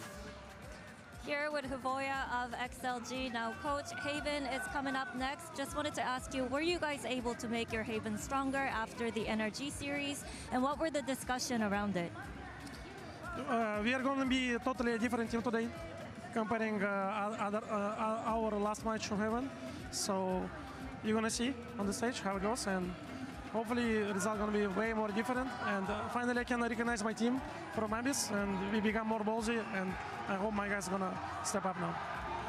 All right, thank you so much, and good luck on Haven.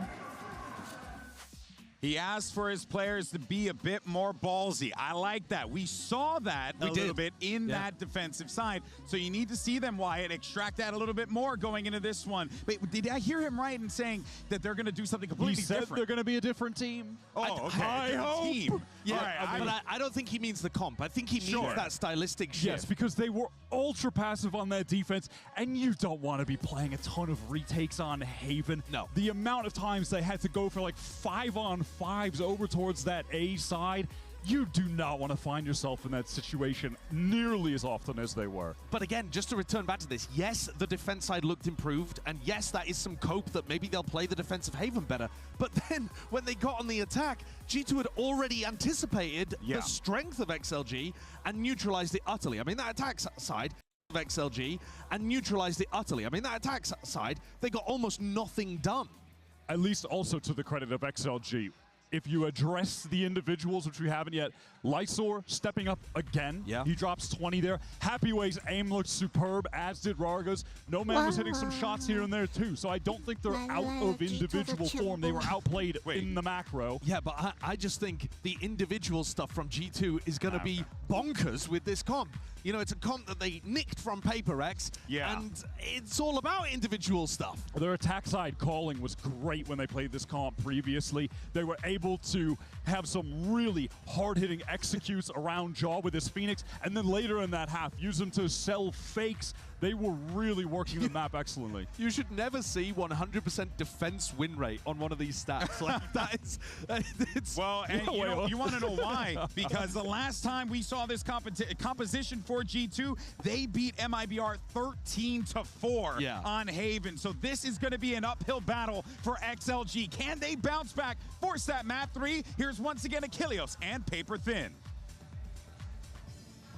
It all comes down to this for XLG. Needing to win on their opponent's map pick, needing to have a strong performance on this Haven where G2 have looked electric with this new comp, with this stylistic change. And that's just to push it into that third and final decider map of Breeze. Otherwise, we will be saying goodbye. Yeah, exactly, and it's an oppressive comp on the defender's side because of your ability to take fights at some tough angles, especially around the Phoenix and the Aura with those flashes. You can use it against some of that Viper util to cut through it, to kind of slow up some of the attacks, you know, let the Neon go through and deal with the back layers as well if you've got some good plans for that. Jog, speaking of, curveball out. He's got a bunch. And he is spotting so many players, but it's going to be Raga who runs him down, Leaf dead at the same time. The duelists are eliminated, Valen nearby enough, but XLG pumping the brakes a little bit, not just storming their way forward into the C site. Drone at the ready, will be sent through. Baby Bay scaling forward as that smoke dissipates, but Raga gets the better of him. Checks in, tries to go for the slide forward. Valen will be able to shut him down. But now a 2v4. Otherwise, XLG looking to come away with another pistol round win. It's going to be a full pivot across to the A site. Yeah, good call on the pivot here. You know there's at least one there, so at worst, you're potentially facing one other over on A, so see if you can open up a bit of space, and they have. Make this a lot easier on yourselves, but two healthy players on G2. A long lurk from Valen, but an alarm bot there to check him. So good diligence being shown. Good patience with hanging on to some of that util. Now the flank has been alerted to. Yeah, no other choice, just has to clear it. Works his way down through sewers. Now the turret set up as well. Let's get that further alert, and Trent has already been eliminated. He's looking for the KJ on that jump across, but Nomad will be able to play elusively. Valen going to be good for one, but Nomad has a 3K. Trying to fast track that lockdown on XLG. They find themselves another pistol. Yeah, just keeping it a little bit simple here for XLG. Able to avoid any damage from, you know, a pretty nice curveball. It's because you're just a step ahead of it as Rarga doesn't get caught by it at all as the Neon, and he's able to just slide past with the Frenzy. And then hanging on to that KJ util. Makes things all the easier. And he's letting him know he got another 3K. He's going to be bringing a Bulldog, is no man, into this round. Just a Bucky for Leaf. Strogamo is going to be looking to do that Jing impersonation. Gather orbs as quickly as one can. Try to get the fast track on the ult. They're going to be passive about this. With those shotguns there, if there's some patience shown by G2, you might get a little bit of value out of them. You never know. Headhunter for Baby Bay 2. See what Leaf has in store for us. Smoke is going to fall, so it has to drift back around the corner, but there's no one to clear this drone for him. Take flight. Even then, it would just be Valen with a shorty, but doesn't actually check the corner. Now they have it confirmed. He's got no way to get out of this position, but it looks like XLG don't really want to even try to challenge it too heavily. Off the back away, but they do get a shock dart in to take him down to 25. Same time, a lobby control in the hands of G2. Valen still holding at garage with that shorty. Just trying to hold tight angles. Trying to see if they can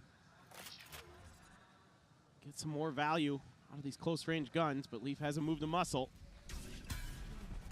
Trying to swing out. No easy way to clear that recon, and Valen won't be able to make much happen with that shorty himself. Trent will find one. Swing around the back. Bulldog going to be scooped up for Jogamo. See what kind of damage he can get with it. He's down to 42 and doesn't have the util to try to heal himself back up. We'll just be playing it out from this low health. Curveball going to be lobbed in. Quick little double swing out from the site. And Lysor will be able to collect the kill onto the Phoenix. Trent Baby Bank doubled up here inside of the garage. Will swing in. Lysor will collect all 4 kills for himself. And that's a 2-0 start, a very clean one for XLG. That's exactly what they need, once again, to start the map.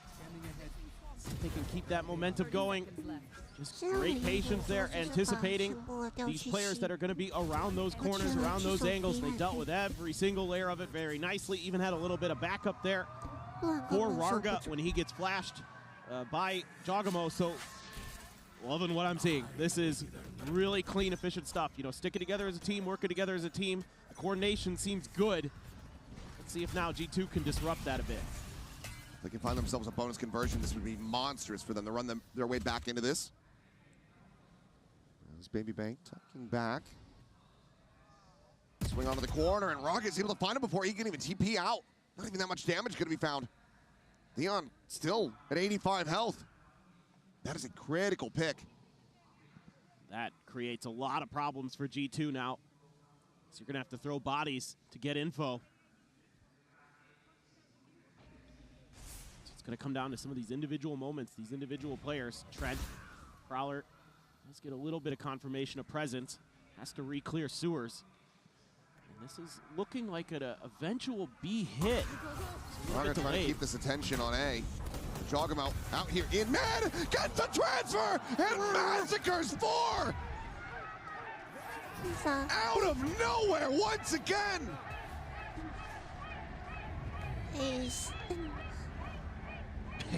And if you're Rarga, you're just scratching your head wondering what in the hell just happened. Finds the jump here on the leaf. Strafing his way out in the mid, but now they have his position noted. The spike still dropped outside of window.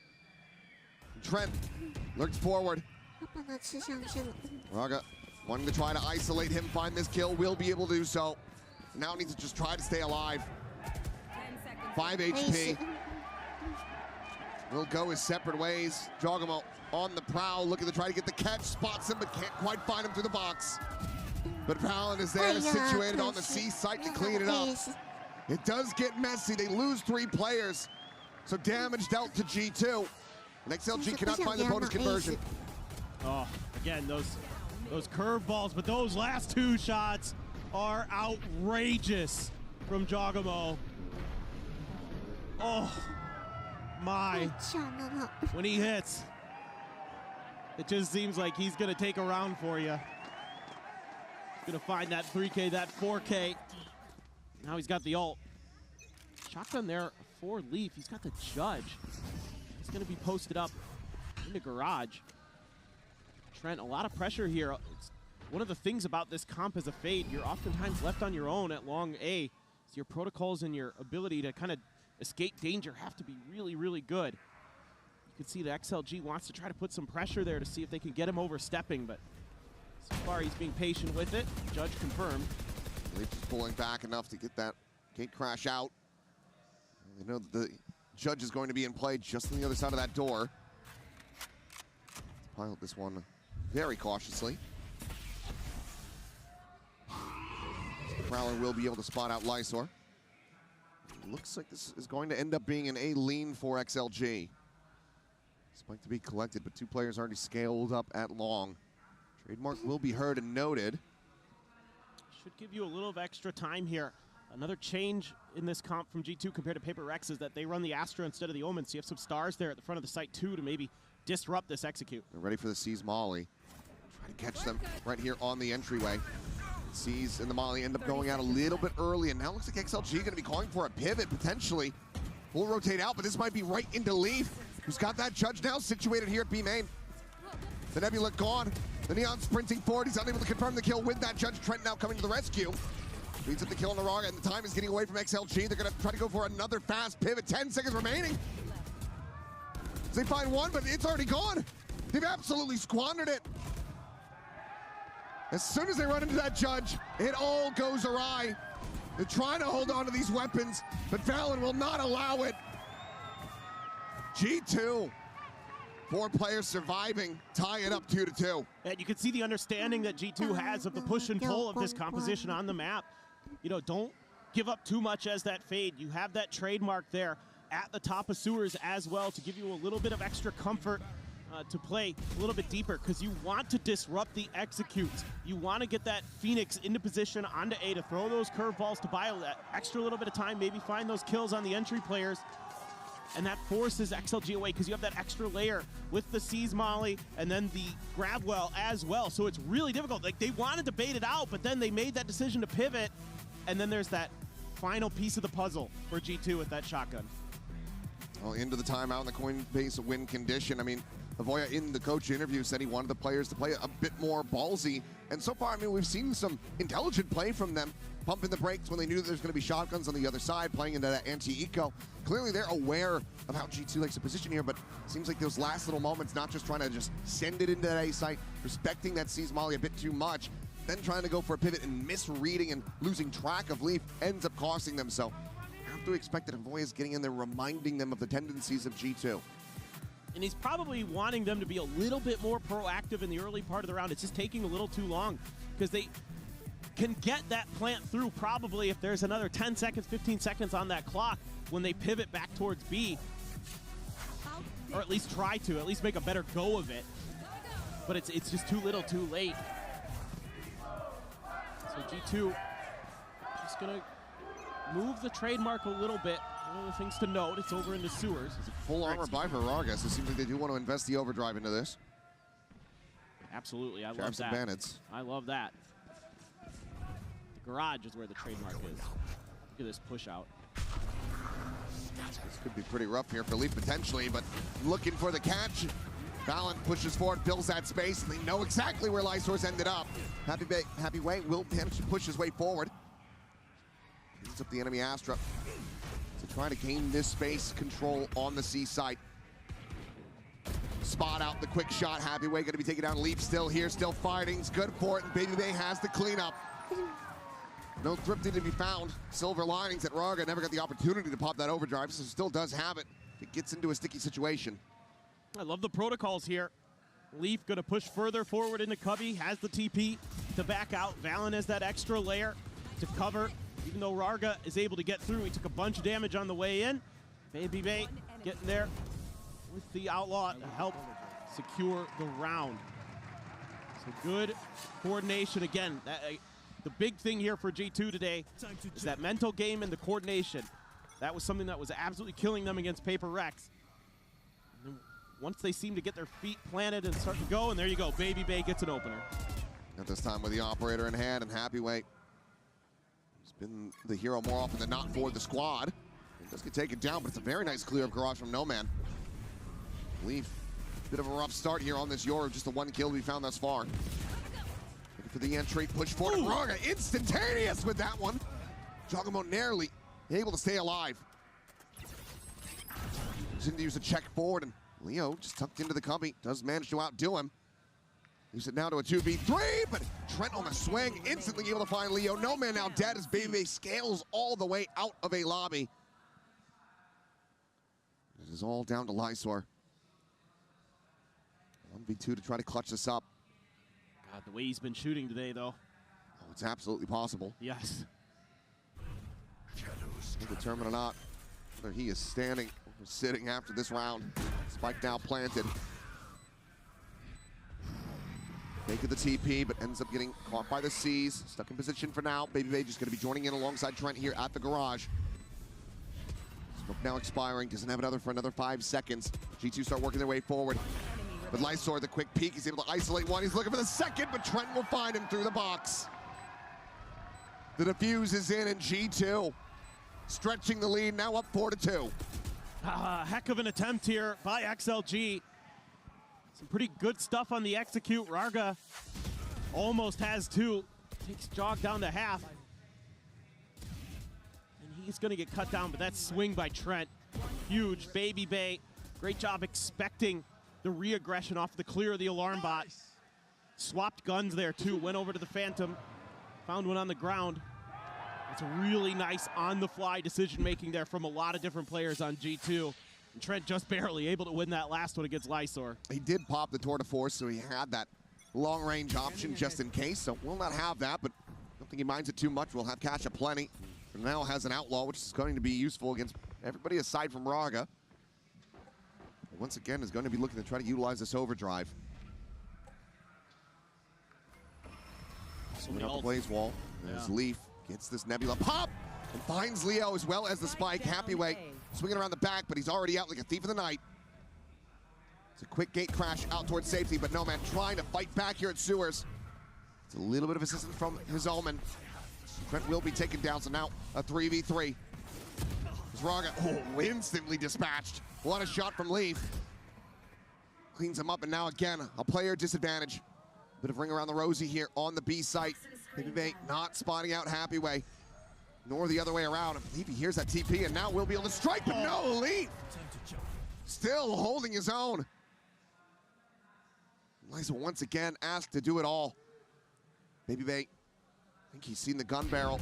The second shot will connect. 5-2, once again, economy broken down, the overdrive still in the back pocket. XLG just not getting into a solid position to really even start these rounds. And the thing is even though Leaf takes that one player, you know, it's just proactiveness from G2.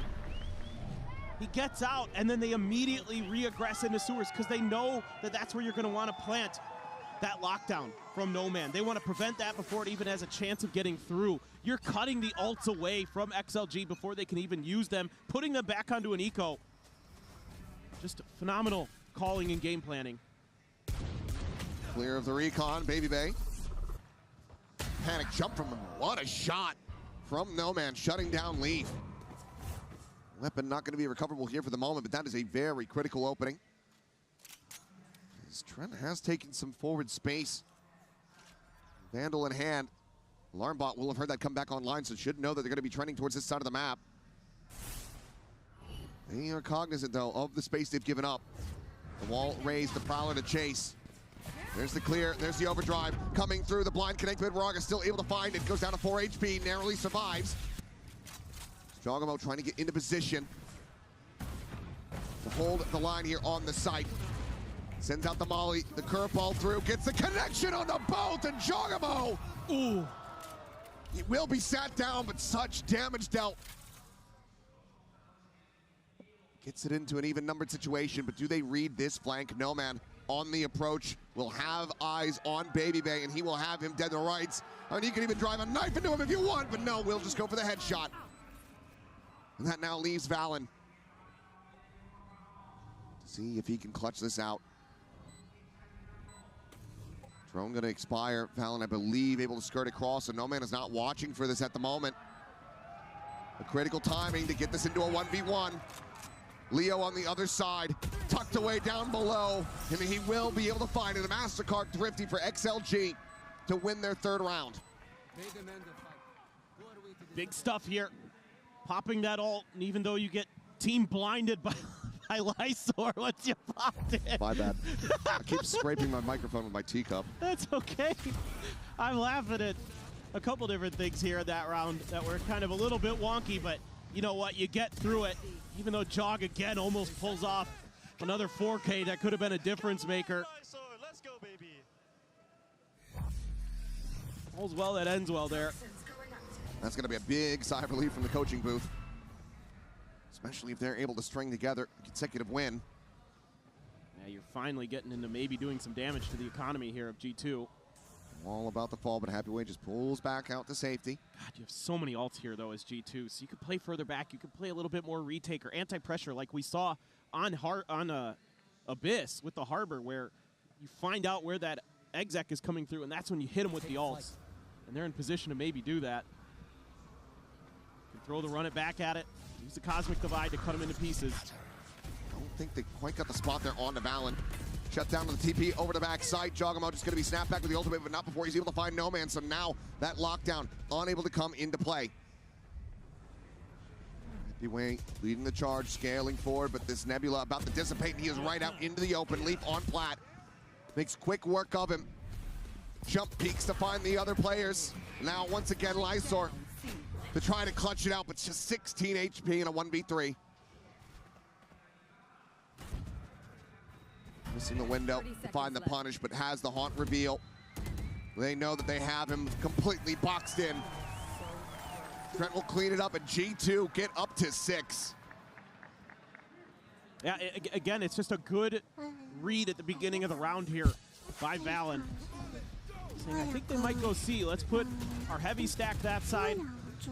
Got some of the ults that we could potentially utilize. Doesn't even need to use the Cosmic Divide there because they just cut it down to size with, you know, Chogamo's ult. So good stuff. Just great planning. And, yeah, Boy is probably just wondering, how am I going to fix this?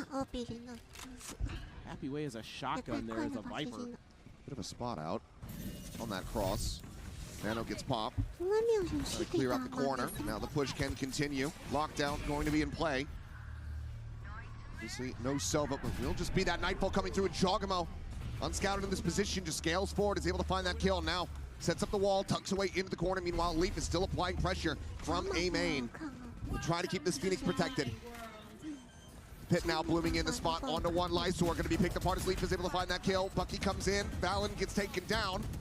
Chogamo just storming his way forward into this pit, but has not been able to find that Viper quite just yet. Finds himself on the wrong end of it. Happy Way has to clutch it out. Baby Bay dead here, just around on the swing, tucking into the corner. Leaf decayed all the way down to 1. Has the read, has the shot, and G2 have the round win as well as a lead at the half. Oh, this is heartbreaking for XLG. They invest so much into this round, and they just can't get it to go. The money's going to be a little bit scuffed here for a couple players. Pull that shotgun through to try to save a little bit extra cash for this pit, and it almost works for Happy Way. But Leaf just in time and moved out of that corner. Happy Way would have got him because he probably would have body blocked him and then just shot him, but wasn't quite there. Valen starting to feel it. G2 across the board starting to feel it. To swing in right into the crosshair. Baby Bay and Raga dead off the rip. As they look to try to pull off another thrifty, but Chogamo has this site on lock. You cannot play against his Phoenix out in mid. Just continues to tear them limb from limb. Now this all really comes down to Noman being able to pull off a miracle with this lurk. He slipped his way all the way through that C site around towards the defender spawn. Valen tucked into the corner, goes unread. Happy Way caught off guard, and now No Man is in no man's land.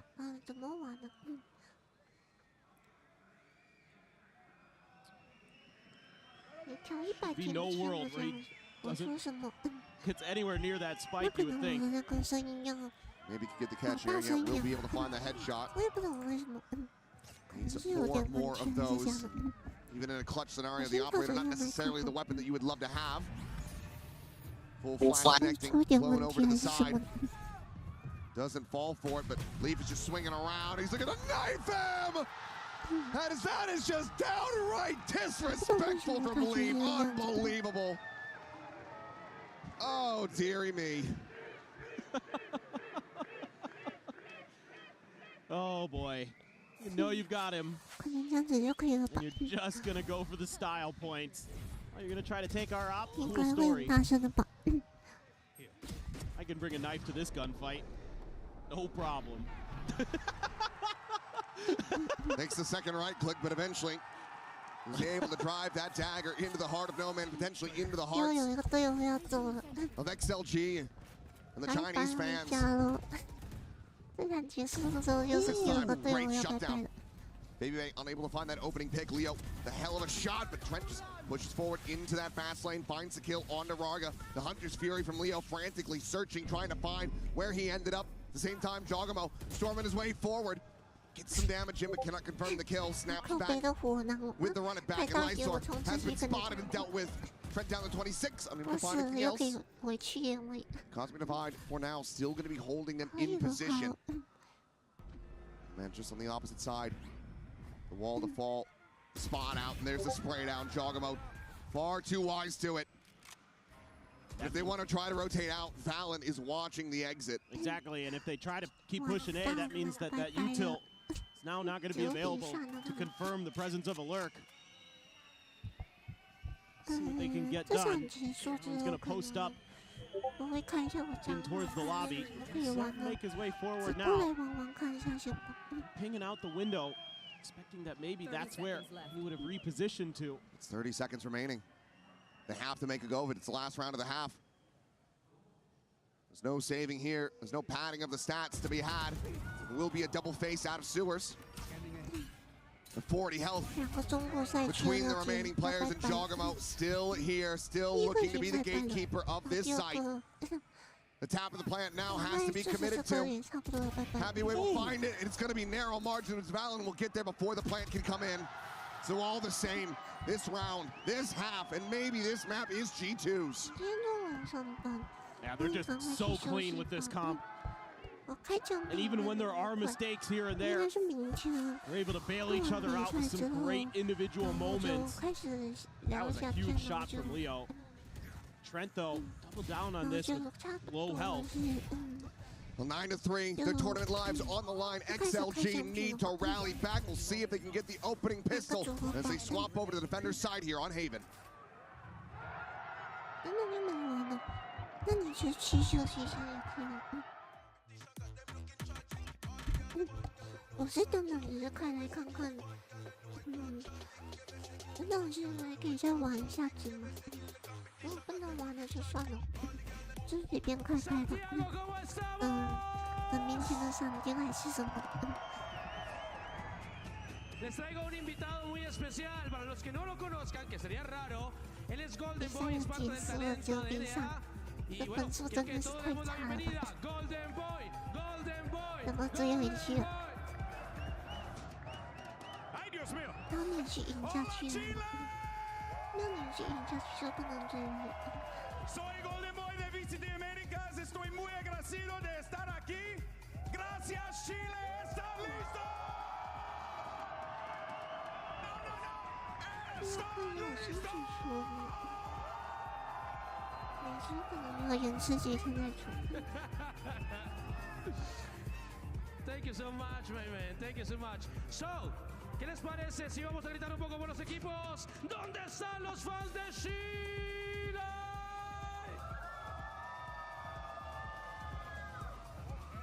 What's good? GB having some fun here on the stage. 好的，没有错，没有错，这里，我有点好奇。 He loves the crowd work.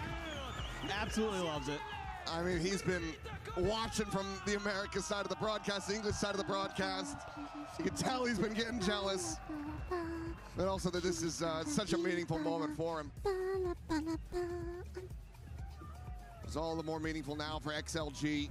Looking to find some success here on a global stage. Couldn't make it happen on their map pick.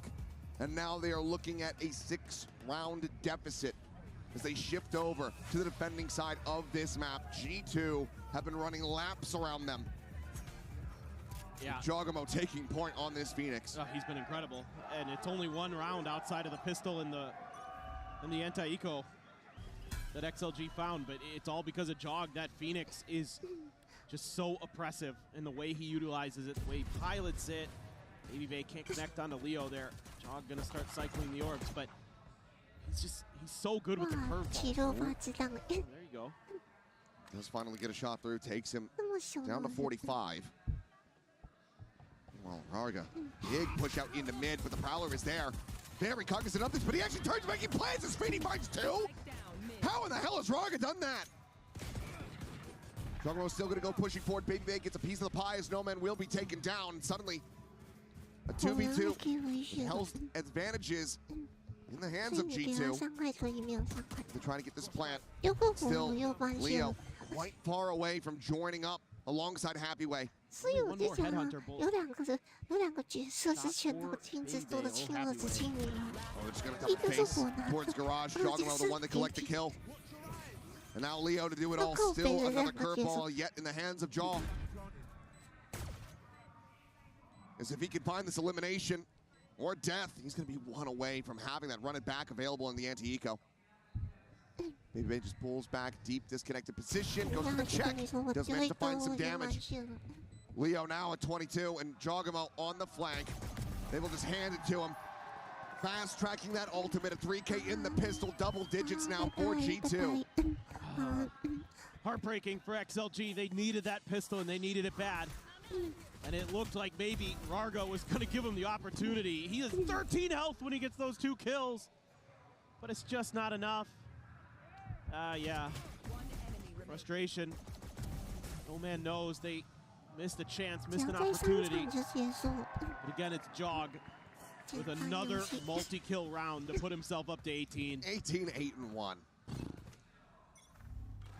I know an America's caster's wife who is very happy with this performance. For XLG, wishing that there was damn near anybody else on the other side of the stage. TP forward. Leaf gaining that space and finding a kill. Happyweight is going to be taken down over at Lumber. The slide in from Raga to his demise. Picking them apart limb from limb. Suddenly it is just Lysor with a classic to see if he can stop this from being a flawless. Leaf has the spot. Spike planted. What are you meant to do? Not much. They're just going to get crowd together. See who they can try to hand this kill to. And it will be Leaf to claim it in the end. Flawless on the anti-eco, 11-3. Nice discipline from G2. Immediately get into those crossfires. Using that U-tilt to slow down the initial hit. Again, so good today with their U-tilt that when those floods or when those executes come through, that there's a piece of U-tilt there. Cut it in half. Surgery being done by G2. XLG desperately need this round, to say the least. There's so much more behind it. It's just the first step on a very long trek. Oh, okay. Back available. Okay, no man. We'll find Valen. That is a critical pick. Yeah, he went on a push out there and just immediately falls back to the safety of his U-tilt. G2 though. Jogamo into the corner. I think he's going to be looking to maybe send this ult here. Seeing if he can get any kind of rise, any mid-exploration from XLG that he can punish. Well, it seems like Leo getting the spot out on Leaf. Checking the corner. Here's how many weapons there on the opposite side of that wall, and yeah, will swiftly back away. Yeah, I don't think I'll get much value out of the ult there. Leaf poking and prodding. He's trying to sell this as an A hit, and for now does have, okay, 3 players on this side of the map, but it looks like the rest are going to be joining in alongside him, given how much space he has gained. Still looks B all the way. Oh my God. Finds one, quick punish. Raga sends out some shots, does get some damage through. Now Happyway really needs to be the one to try to hold the line. It's so much damage in response, so down to 35. Now the ult immediately going to be snapping him back into the corner, the slide forward. Raga able to find Baby Bay, gets a shutdown, tries to turn the flash, but Jogamo is a little bit faster, finds a headshot, gets a second. As he wants this bonus conversion and wants this map finished. No man and Lysor. They have to win this out. They have to clutch it up. But Jogamo will continue to dissuade and deny. Potentially another 4K for him with this Phoenix. He just committed the ult. He's already halfway to the next one.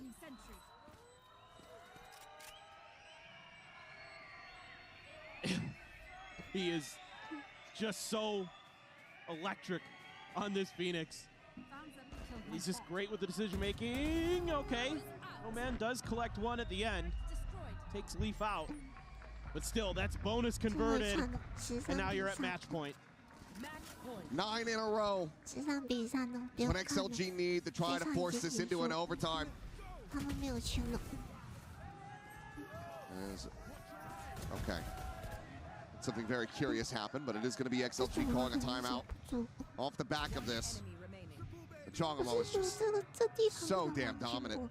问题是你要刚才跟 EDG 的差比赛上一样，我是觉得 baiting out those rotations away from the B 他们 site 的 so they 先锋 can 线太 channel 多 their 了， energy back 因为 into 一 that 旦你先 side, get some value out of the ult, at least to figure out a position, and then he just goes to work.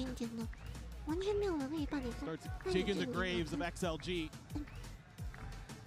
Perhaps the final Coinbase win condition for 为 XLG. 什么 G2 它可以？ And this has to be, 它可以拿全部， you 可以拿到 know, one of the 12 greatest 分 speeches Yes. of all 挺简单 time. 啊， One of the best 因为它有 reads 算决斗啊。 to try to rally this one back. I mean, we have seen 我随便丢 miraculous 个闪 comebacks, 光， but 然后 right 就 now it 进 just 去了。 feels like 是第一 all 个 the 没关 gas 系，我 is 卖 out of 第 the 二 tank 个 for。XLG. 我第二个我再重新去跟你打过。 I'm having a hard time figuring out how they're going to stop G2. Maybe they'll get one or two. G2 is just so comfortable, and you're still going to have that outlaw. A couple players are going to have full shields, though. 3 out of the 5. So isn't going to one-tap everybody, but it's that militia buy. Anything and everything you can scrape together here in XLG. It's going to push all their chips onto the A side. Pitchforks and kitchen knives, whatever they can find with. Bit more impact than that, but sweeping out into long. Baby Bay not going to be able to find a shot. Okay, takes a good 先 amount of 打 damage. 一枪，然后走了。 Baby 你 Bay's 先 going to 打 have to stay 中无所 tucked 谓 into the corner，打 now. 到你一枪也可以。 Nebula gets popped, 没有打 so 中，那 he 我就 has a 跑 bit of 就 an 好 exit 了。 strategy. Drone at the same time, able to go on the chase. 4 players behind this one. As Paranoia goes across. Drops down into mid. This is solid aggression from XLG, but still would love to try to find a catch. And oh boy, Baby Bay, what a shot. Cannot find the follow-up, but Jogamo absolutely can. Sends out the curveball, knows that he's surrounded. Valen tries to peel off some of that pressure, but no man will still be able to collect 2. Gets it back to even numbers, but the spike has been planted during the chaos. With Trent now all the way over into B. As well. Now into C main. Has that Vandal. Pushing out a critical kill found Happy Way. Giving them a lifeboat back into this, but Leaf is trying to make it sink. ADS is in, gets the tap for the Red Bull clutch. 13-3, G2 looking dominant on Haven. They 2-0 XLG and eliminate them from Master Santiago. A beautiful bounce back for G2 after a tough loss in their opener here at Master Santiago. But now we are starting to see that these new ideas, this new G2 has legs to it. They're going to continue on, find out who they're going to face shortly, but you know, definitely this is a big one for them. Getting that confidence back, getting those wins, getting this dominant win on Haven, I think is going to really right their mental for whoever they face next. And unfortunately for XLG, it feels like even still with another exposure to this global stage, they're just unable to find that footing. The best that they looked versus NRG on that Abyss, but we just didn't see that from them again when they got to that attacker side. So still more work to be done, more development to be had, but for G2, if they are now finding their form, whoever they get drawn against should be shaking in their boots because they are looking much improved. Big shout out to Baby Bay stepping up to the plate where he fell short in their opening series, looking much more steady here today. Oh God, yeah. He had a really nice one. Leaf was great. Everybody was great on G2 today. Everybody really pitching in, contributing. Valen's Harbor was the best we've seen with this new iteration of the agent by far. Yeah, I mean, now we haven't seen much of it. Very minor exposures. Yeah, but this year, even with the unbuffed Harbor, some people were still playing it. But he looked brilliant. Chocobo, of course. What else can you say? Yeah, I mean, dropped 394 ACS in that last map. But let's go ahead and send it down and hear from the players in our Horizon post-match interview.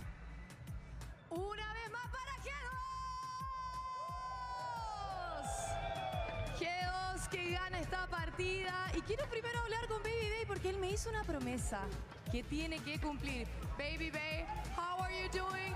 You hate to see me coming, right? We had an interview and you promised me that you were going to speak Spanish if you qualified to Master Santiago. Where's the Spanish? Hola, No, you can do better than that. me llamo Andre. Okay? Give me something. No! You said that you were going to learn Spanish. I love you, Chile! That's perfect. It bueno, él me había prometido en una entrevista en VCT Américas que iba a aprender español si clasificaba. Y vieron lo que pasó. So now for my second question, you said that you were in a lot of internationals, but now as a player, you're the rookie in Valorant. How are you feeling in the stage right now? Yeah, I'm feeling pretty comfortable. I mean, we had to play like one of the strongest teams in the first match. That was kind of rough, but we knew we were going to bounce back, you know? So I'm feeling good on the stage, and let's make a run. Definitely. Y bueno, sobre también lo que ha sido esta primer torneo internacional que BBB ya ha estado, si bien ya ha estado en otros, pero en Valorant es el rookie. Finalmente dice que se sintió muy cómodo dentro de lo que era el escenario. Obviamente les tocó una primera partida que fue muy complicada, pero quiere hacer esa corrida, quiere llegar a lo que son los playoffs. So now for my last question, that first match was tough match, you said it, but what did you guys didn't have that you had in this stage today so you can win this match?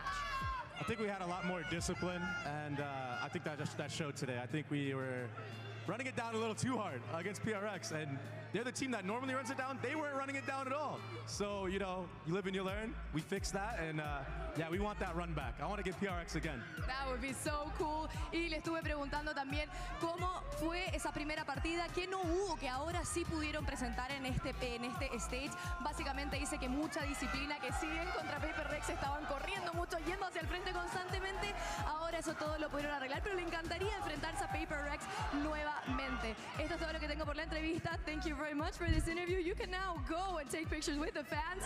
But now, ladies and gentlemen, we're going straight to the draw show, this time correctly. Don't you worry, because we have backups. Señoras y señores, tenemos lo que va a ser este draw show a continuación para descubrir las próximas partidas. So I'm here with Nick and Greg from Com Ops. Nick, could you give me the pleasure to give out the rules for the people? Hey everybody, so we'll be doing the draw for the 1-1 teams to advance the playoffs. The winners of these matches will advance, and the losers will be eliminated from the competition.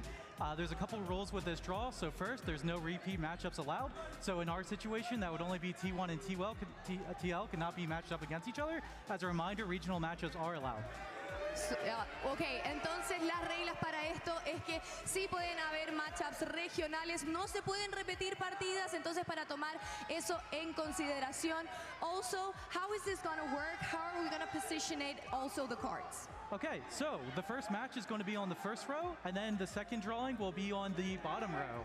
Then we will move to the third slot, which is against the opponent on the top row, and then last, the fourth spot. Perfect, thank you very much, Nick. Y bueno, básicamente el draw show va a ser así. Vamos a ver la primera bolita va a ir acá, la segunda va a ir abajito, con la tercera vamos a ver el primer enfrentamiento y con la cuarta se va a definir finalmente lo que va a pasar. So, let's go, let's do this. Estamos animados.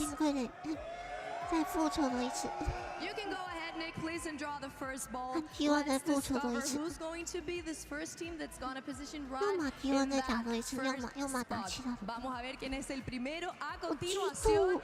And we've got G2, our recent winners. They're going to go on that first slot. Nuestros ganadores van a estar en ese primer slot. So now we can go ahead and draw the second ball. Reminding you guys, this is not the opponent. This is going to go underneath G2. Recordando, no es el oponente, va a ir abajo de G2 para definir el segundo match. Go ahead, please. And we have Emoji. Oh no! We're not gonna have an Americas match. No vamos a tener un match de Américas. So now, let's see who's gonna be the opponent for G2. Vamos a ver quién va a ser el oponente de G2, señoras y señores. Let's see. Who are we? ¿Quién les gustaría que fuera? Okay. Let's see who it is. G2 is prepared right here. And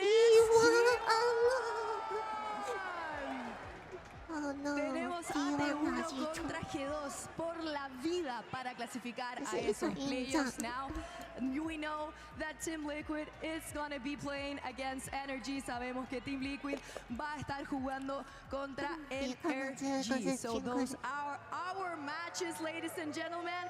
Estos son nuestras partidas. ¿Qué pensamos? ¿Están buenas?